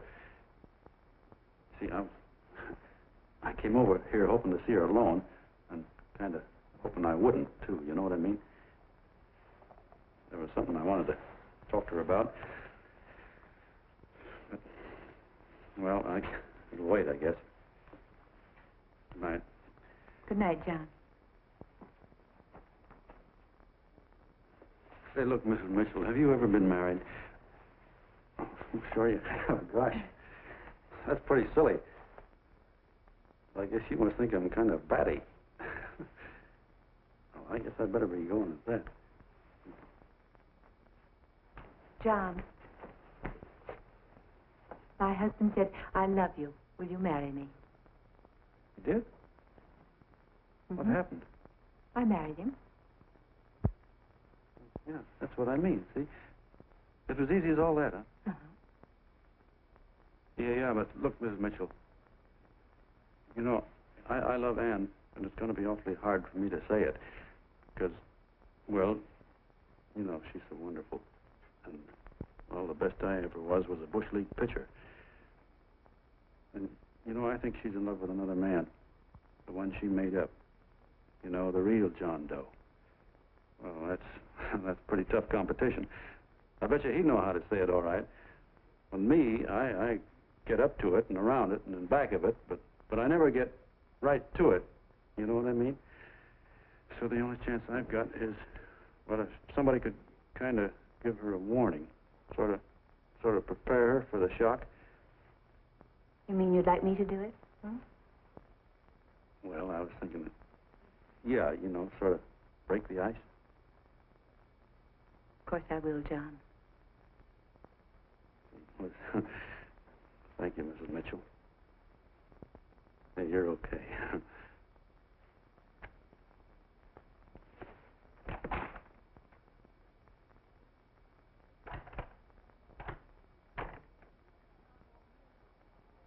This John Doe meeting is going to be one of the biggest things that ever happened. Why, they're coming from all over. Trains, boxcars, wagons. Look out! Hello, bodyguard. Hey, had your dinner yet? What's that? Oh, that's all right. Well, Look, no, go ahead and have your dinner. Wait a minute, John.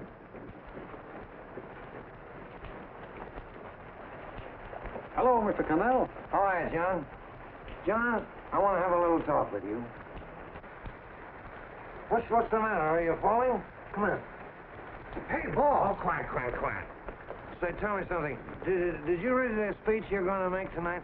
No, I never read the speeches before I make them. I get more of a kick out of it that way. It's just exactly what I thought. Beanie, go on down to the office, tell Pop to give you the speech. There's a copy on my desk. Gee whiz, boss, you know Mr. Norton told me not to leave him, not even for a minute. Go on. We'll be at Jim's bar up the street. You're a nice guy, John. I like you. You're gentle. I always like gentle people. Me, I'm hard. Hard and tough. I got use for hard people. Gotta be gentle to suit me. Like you, for instance.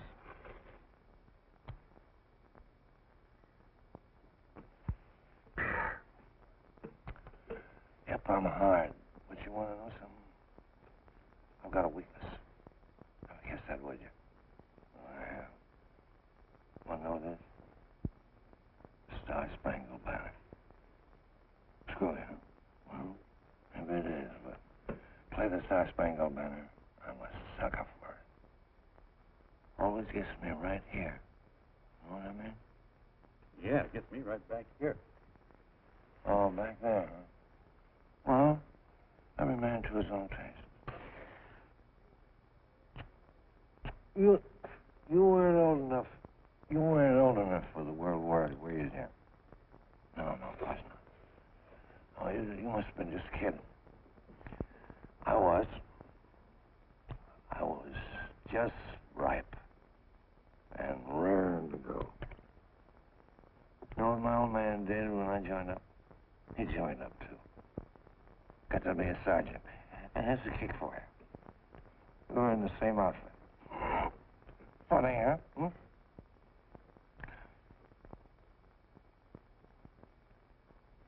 He was killed, Jim. I saw him get it. I was right there, and I saw it with my own eyes.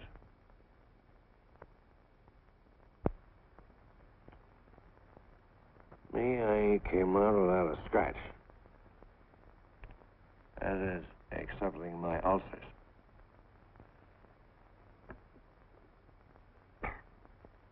We should be drinking milk, you know. This stuff is poison. Hey, Tubby.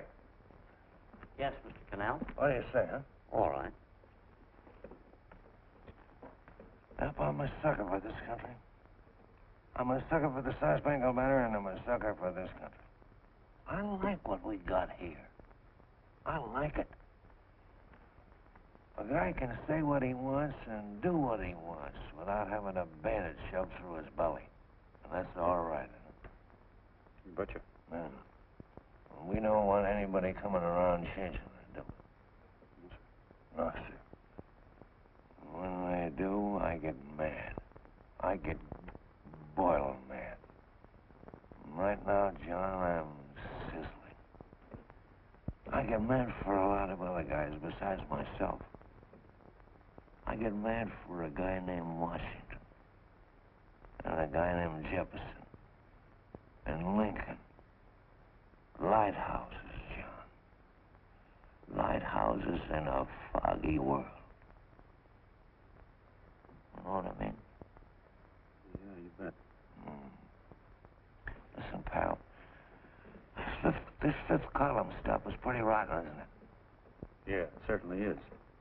And you'd feel like an awful sucker if you found yourself marching right in the middle of it, wouldn't you? You. Of course, you would have known it because you're gentle. But that's what you're doing. You're mixed up with a skunk, my boy. A no-good, dangerous skunk. So you're not talking about Mr. Norton, are you? I'm not talking about his grandfather's pet poodle. You must be wrong, Mr. Connell. He's been marvelous about the John Doe clubs.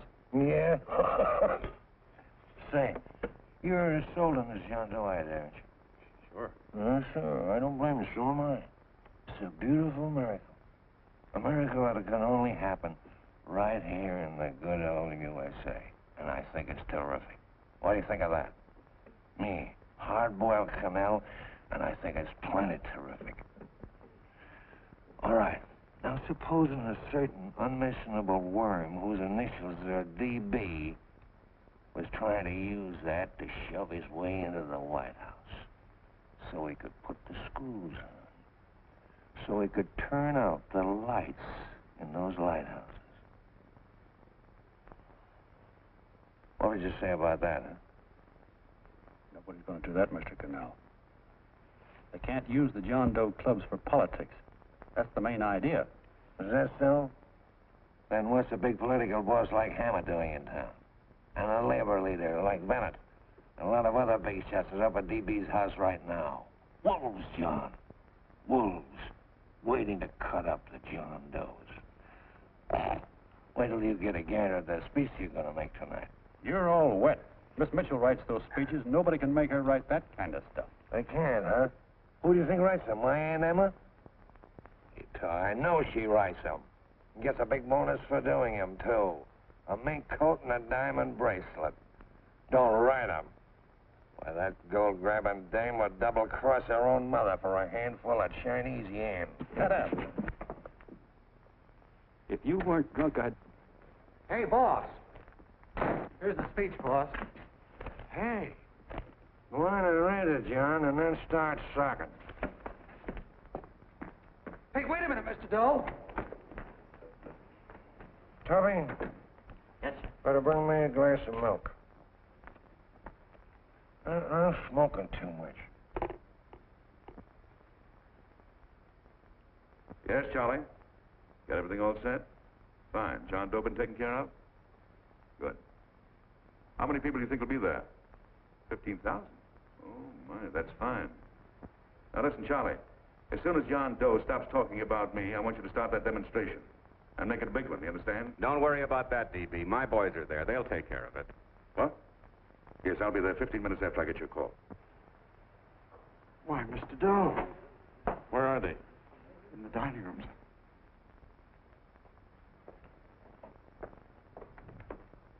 Now, gentlemen, I think we're about ready to throw that great big bombshell. Yeah, well, it's about time. Even a conservative estimate shows that we can count on anywhere between 10 and 20 million John Doe votes. Now, add to that the labor vote that Mr. Bennett will throw in, and the votes controlled by Mr. Hammett and the rest of you gentlemen in your own territories, and nothing can stop us. As I said before, I'm with you, providing you can guarantee the John Doe vote. Don't worry about that. You can count on me on one condition. Little Bennett's got to be taken care of. Didn't I tell you that everybody in this room would be taken care of? My agreement with you gentlemen stands. I'm with you, D.B., but I still think it's a very daring thing we're attempting. These are daring times, Mr. Barrington. We're coming to a new order of things. There's too much talk been going on in this country. Too many concessions have been made. What the American people need is an iron hand. You're right. That's true. You're quite right, D.B. Discipline. Right. And now, may I offer a little toast to Miss Ann Mitchell, the brilliant and beautiful lady who is responsible for all this. Mr. Norton, I'd like to talk to you alone for a minute. Oh, Miss Mitchell has something to say to us.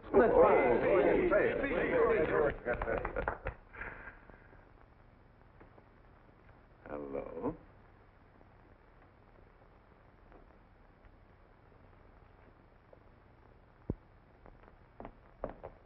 John, I'm so glad to see you. I was terribly worried. Did you write this? Yes, I did, John, but I had no idea what was going on. You didn't? No. That's a swell bracelet you're wearing. John, why aren't you at the convention?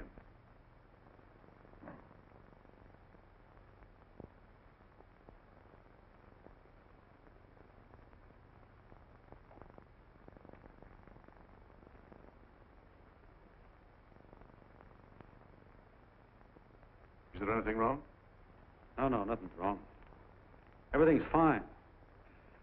So there's going to be a new order of things, huh? Everybody's going to cut himself a nice fat slice of the John Does, eh? You forgot one detail, Mr. Big Shot. You forgot me, the prize stooge of the world.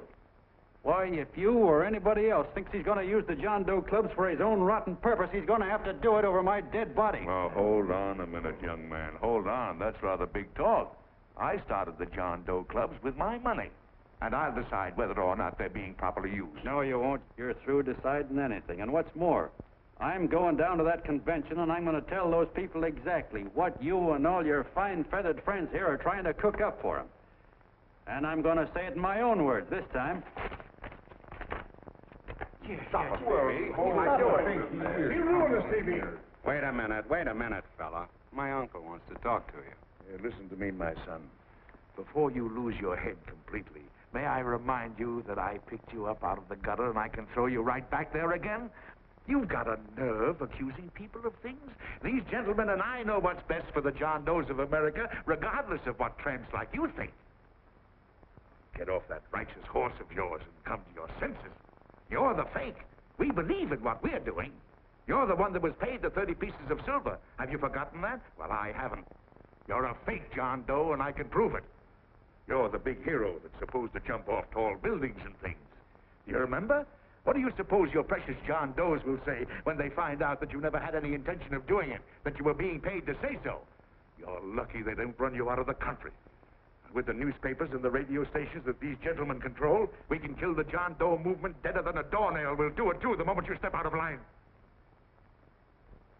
Now, if you still want to go to that convention and shoot your trap off, you go ahead and do it.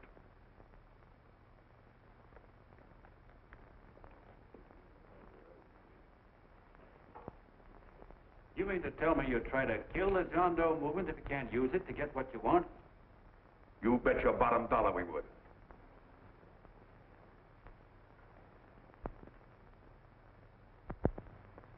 Well, that certainly is a new low. I guess I've seen everything now. You sit there back of your big cigars and think of deliberately killing an idea that's made millions of people a little bit happier. An idea that's brought thousands of them here from all over the country, by bus and by freight and jalopies and on foot, so they could pass on to each other their own simple little experiences. Why, look, I'm just a mug and I know it, but I'm beginning to understand a lot of things. Why, your type's as old as history. If you can't lay your dirty fingers on a decent idea and twist it and squeeze it and stuff it into your own pocket, you slap it down. Like dogs, if you can't eat something, you bury it. Why, this is the one worthwhile thing that's come along. People are finally finding out that the guy next door isn't a bad egg. That's simple, isn't it?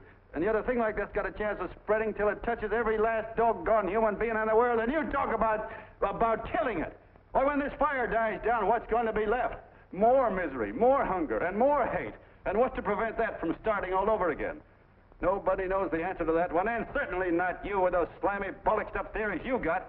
The John Doe idea may be the answer, though. It may be the one thing capable of saving this cockeyed world. Yet you sit back there on your fat hulks and tell me you'll kill it if you can't use it. Well, you go ahead and try. You couldn't do it in a million years with all your radio stations and all your power. Because it's bigger than whether I'm a fake. It's bigger than your ambitions, and it's bigger than all the bracelets and fur coats in the world. You bet it is, John. And that's exactly what I'm going down there to tell those people.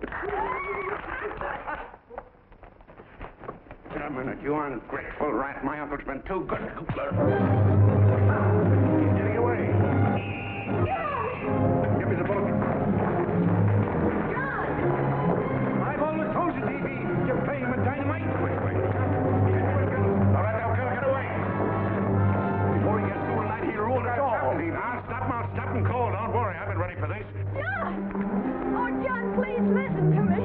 Please, I can explain everything, John. I didn't know what they were going to do. Let me go with you, John. John, please. Go ahead, driver. Full park. Please let me go with you. Please. John!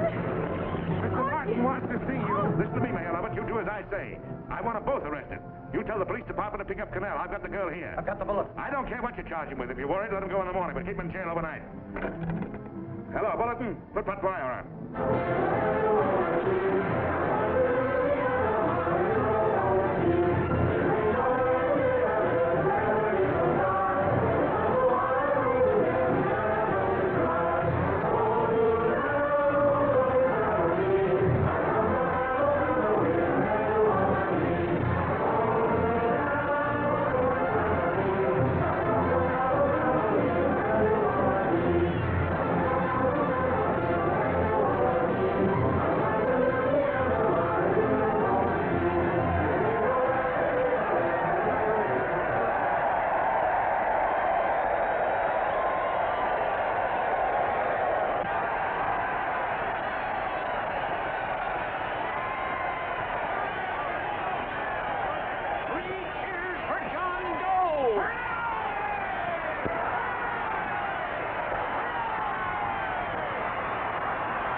Ladies and gentlemen, let us have a moment of silent prayer for the John Does all over the world, many of whom are homeless and hungry.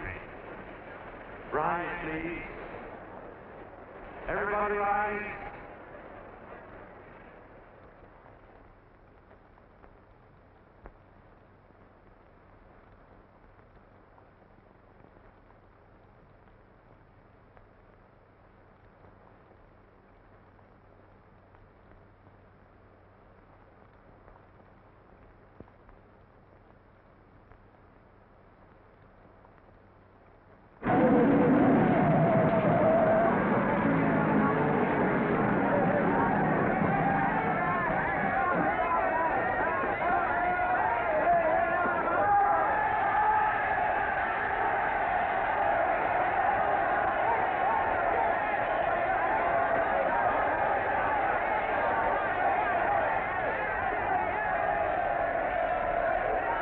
Newsboys.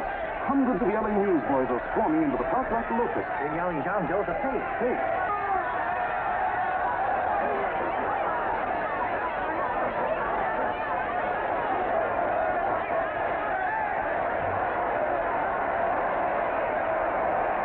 Federal investigation urged by Chamber of Commerce. How could he be a fake? It must be some kind of a gag. A what? A gag. A gag.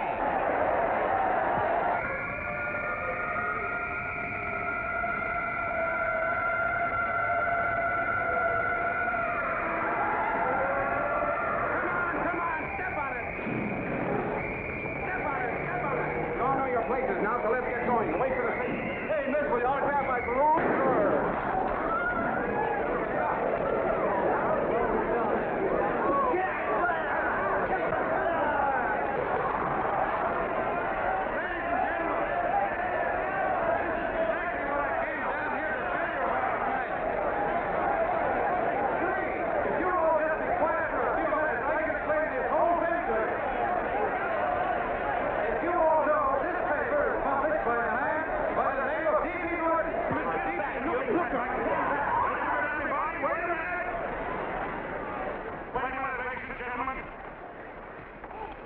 My name is A.B. Norton. You all know me. I accuse this man of being a faker. We've been taken for a lot of suckers, and I'm the biggest of the lot.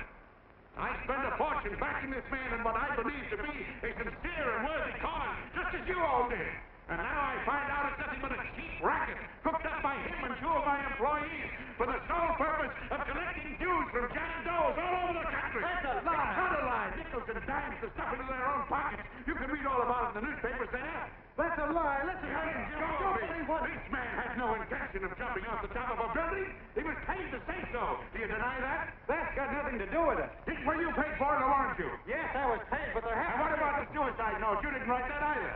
What difference Did you write it or didn't you? No, I didn't write it. Now, you bet your life you didn't. You look in your papers, ladies and gentlemen, and you'll find Miss Mitchell's fine confession that she was the one who wrote it. Listen, folks, it's a fact that I didn't write the letter. There you see, he admits that you're a fake John Doe. Now, for what you have done to all these good people, they ought to run you out of the country. And I hope they do it.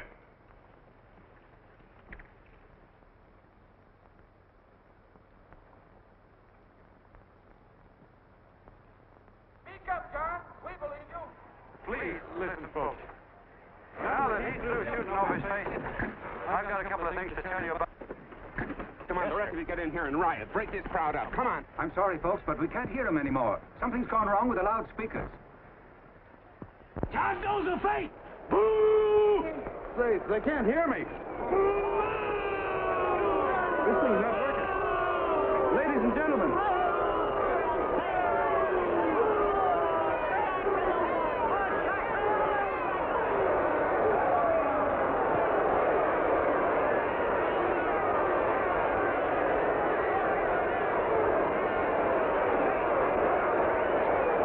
This thing's bigger than whether I'm a fake. Look, Bert, you believe me, don't you? Sure. I believe you. Walking my legs off, digging up 5,000 signatures for a phony. Well, there you are, Mr. Doe. 5,000 names asking you not to jump off any roof. It makes no difference, Bert. The idea's still good. We don't have to give up our club. Yeah, well, you can have it. They're starting to throw things. Somebody's going to get hurt. I'm afraid it'll be John Doe. Listen to that mob. I'm gonna go. All right, lady. Can't let go. Let me go. I want to go. Oh, please. Please let me go. They're crucifying him. I can help him. Sorry, sister, we got orders to hold. Orders from who? You see, it's a framer. And oh, mother, they won't let me go. They won't let me go. Listen, folks. You gotta listen to me, everybody. Back to the jungle, you hobo! Just another racket. Stick to your club. We've been fed baloney so long, we're getting used to it.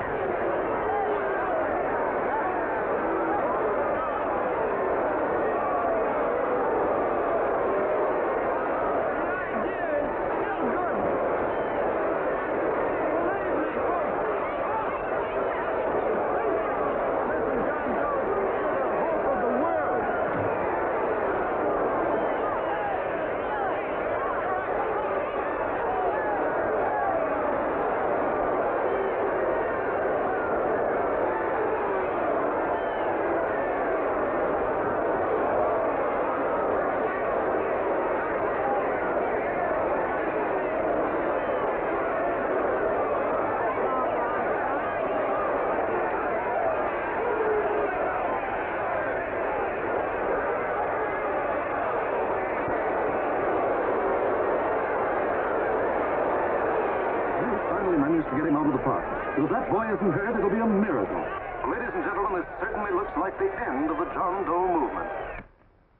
Well, boys, you can chalk up another one to the Pontius Pilates.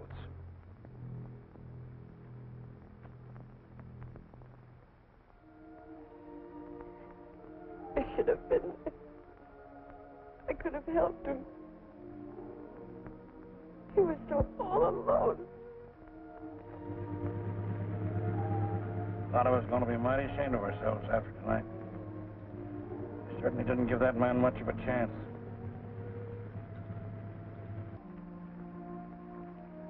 Have some more? More coffee, Long John?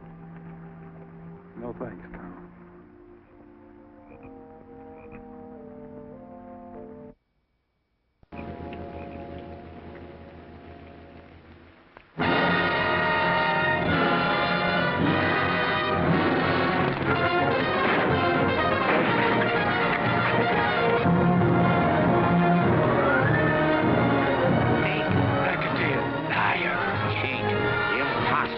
Christmas Eve at midnight. Goodbye, Mr. Doe. You're a wonderful man. And God bless you, my boy. I'll get in there and catch you. You're a fake John Doe, and I can prove it. You're the big hero who's supposed to jump off tall buildings and things. You remember? What do you suppose your precious John Does will say when they find out that you never had any intention of doing it, that you were being paid to say so? Christmas Eve at midnight.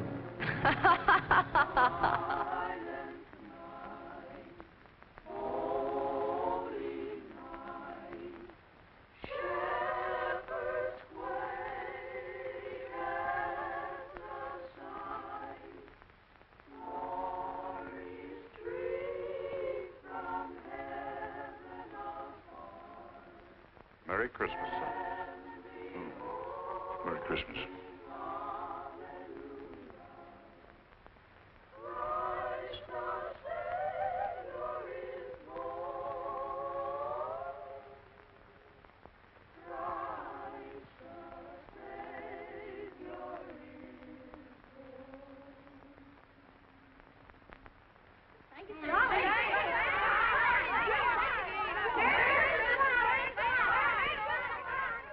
Who? John Doe. Is that screwball still around? Dame's been calling all day. Sure, I know. Yeah, at midnight, huh? Okay, lady. We'll have the place surrounded with nets. They're laughing at me.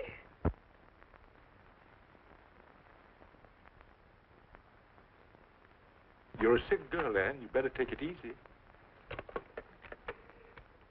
Whom are you calling now?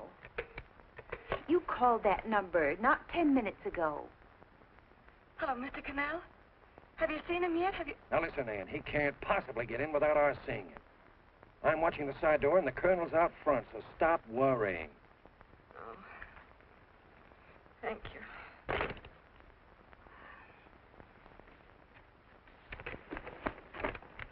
What, Ann? Ann, don't be foolish. If this isn't the craziest, the battiest, the looniest wild goose chase I ever heard of. Shut up, Bert. Sourpuss is right. Yeah, well, if he is, I'm a banana split. That man is going to be on that roof. Don't ask me how I know. I just know, and you know it as well as I do. Sure. I'd like to believe in fairy tales, but a guy that's a fake isn't going to jump off any roof. I don't think he was any fake, not with that face. And anyway, what he stood for wasn't a fake. Okay, honey, okay.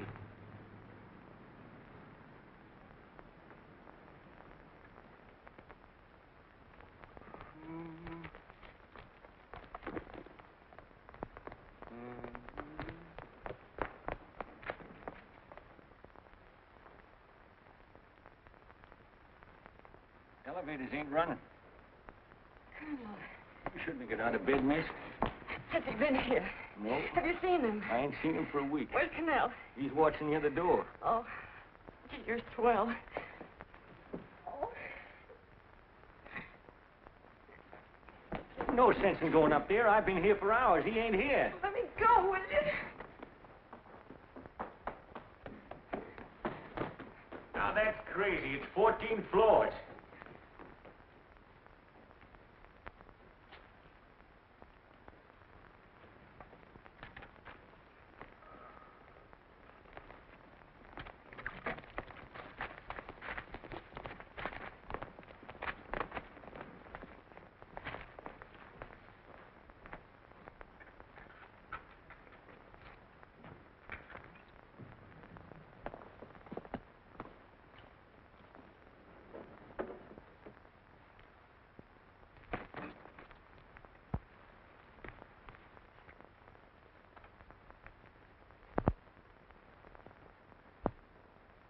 As far as the elevator goes. We got to walk up to the tower.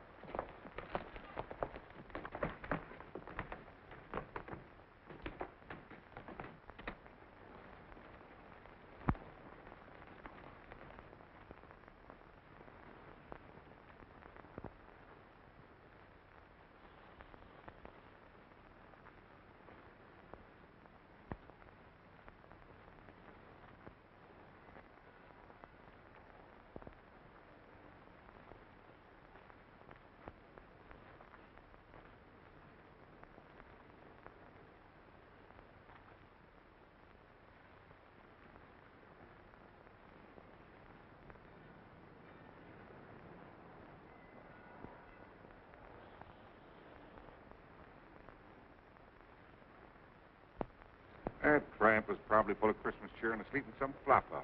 Let's go. I've got to decorate my tree.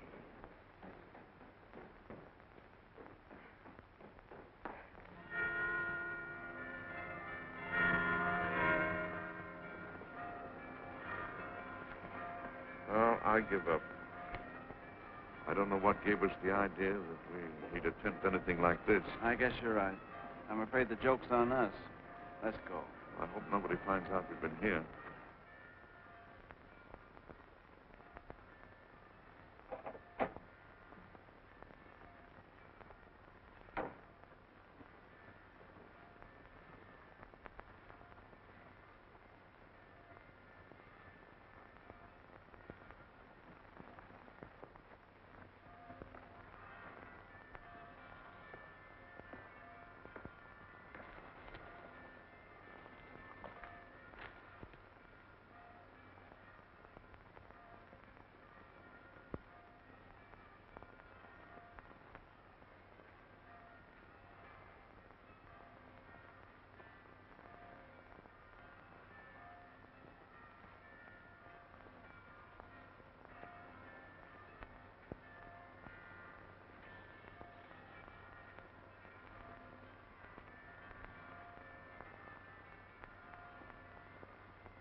I wouldn't do that if I were you, John.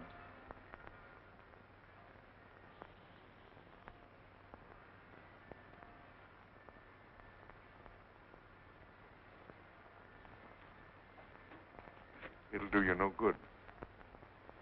The mayor has policemen downstairs with instructions to remove all marks of identification you may have on your person. You will be buried in Potter's Field, and you will have accomplished nothing.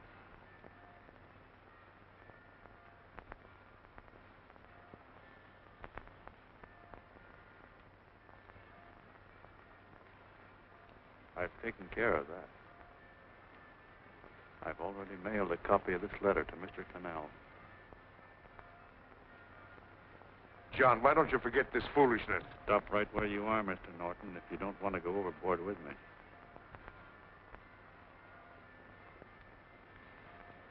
I'm glad you gentlemen are here. You killed the John Doe movement, all right. But you're going to see it born all over again.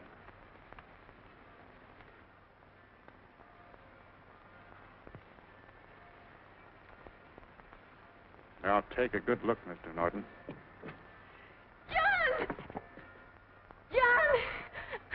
Oh, John, no, I won't let you. I love you, darling. Oh, please. Please don't give up. We'll start all over again. Just you and I. It isn't too late. The John Doe movement isn't dead yet.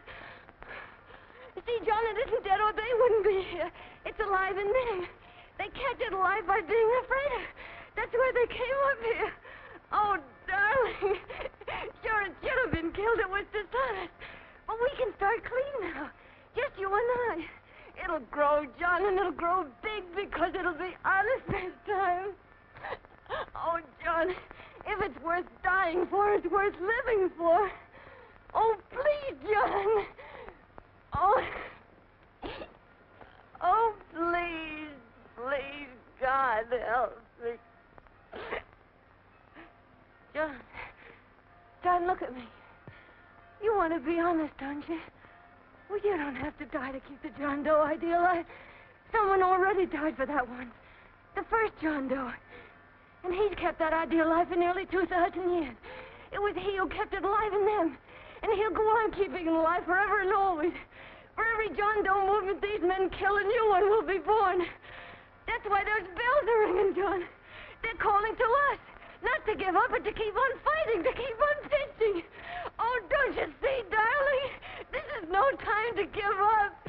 You and I, John, we... Oh, no. No, John. If you die, I want to die, too. Oh, I love you. Oh, John.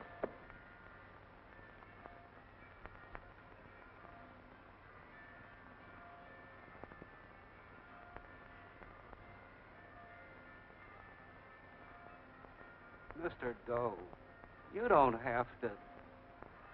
We're with you, Mr. Doe.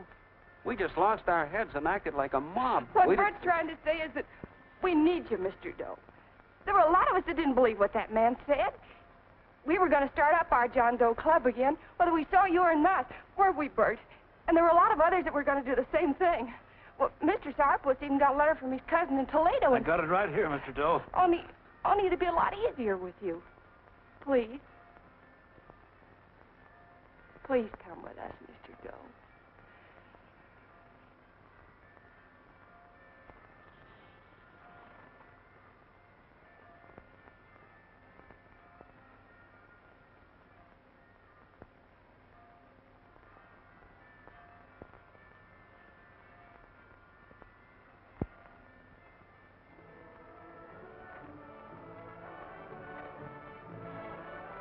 Long John.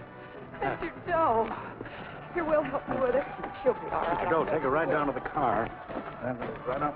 Look, we got a car right down. They are, Norton, the people. Try and lick that.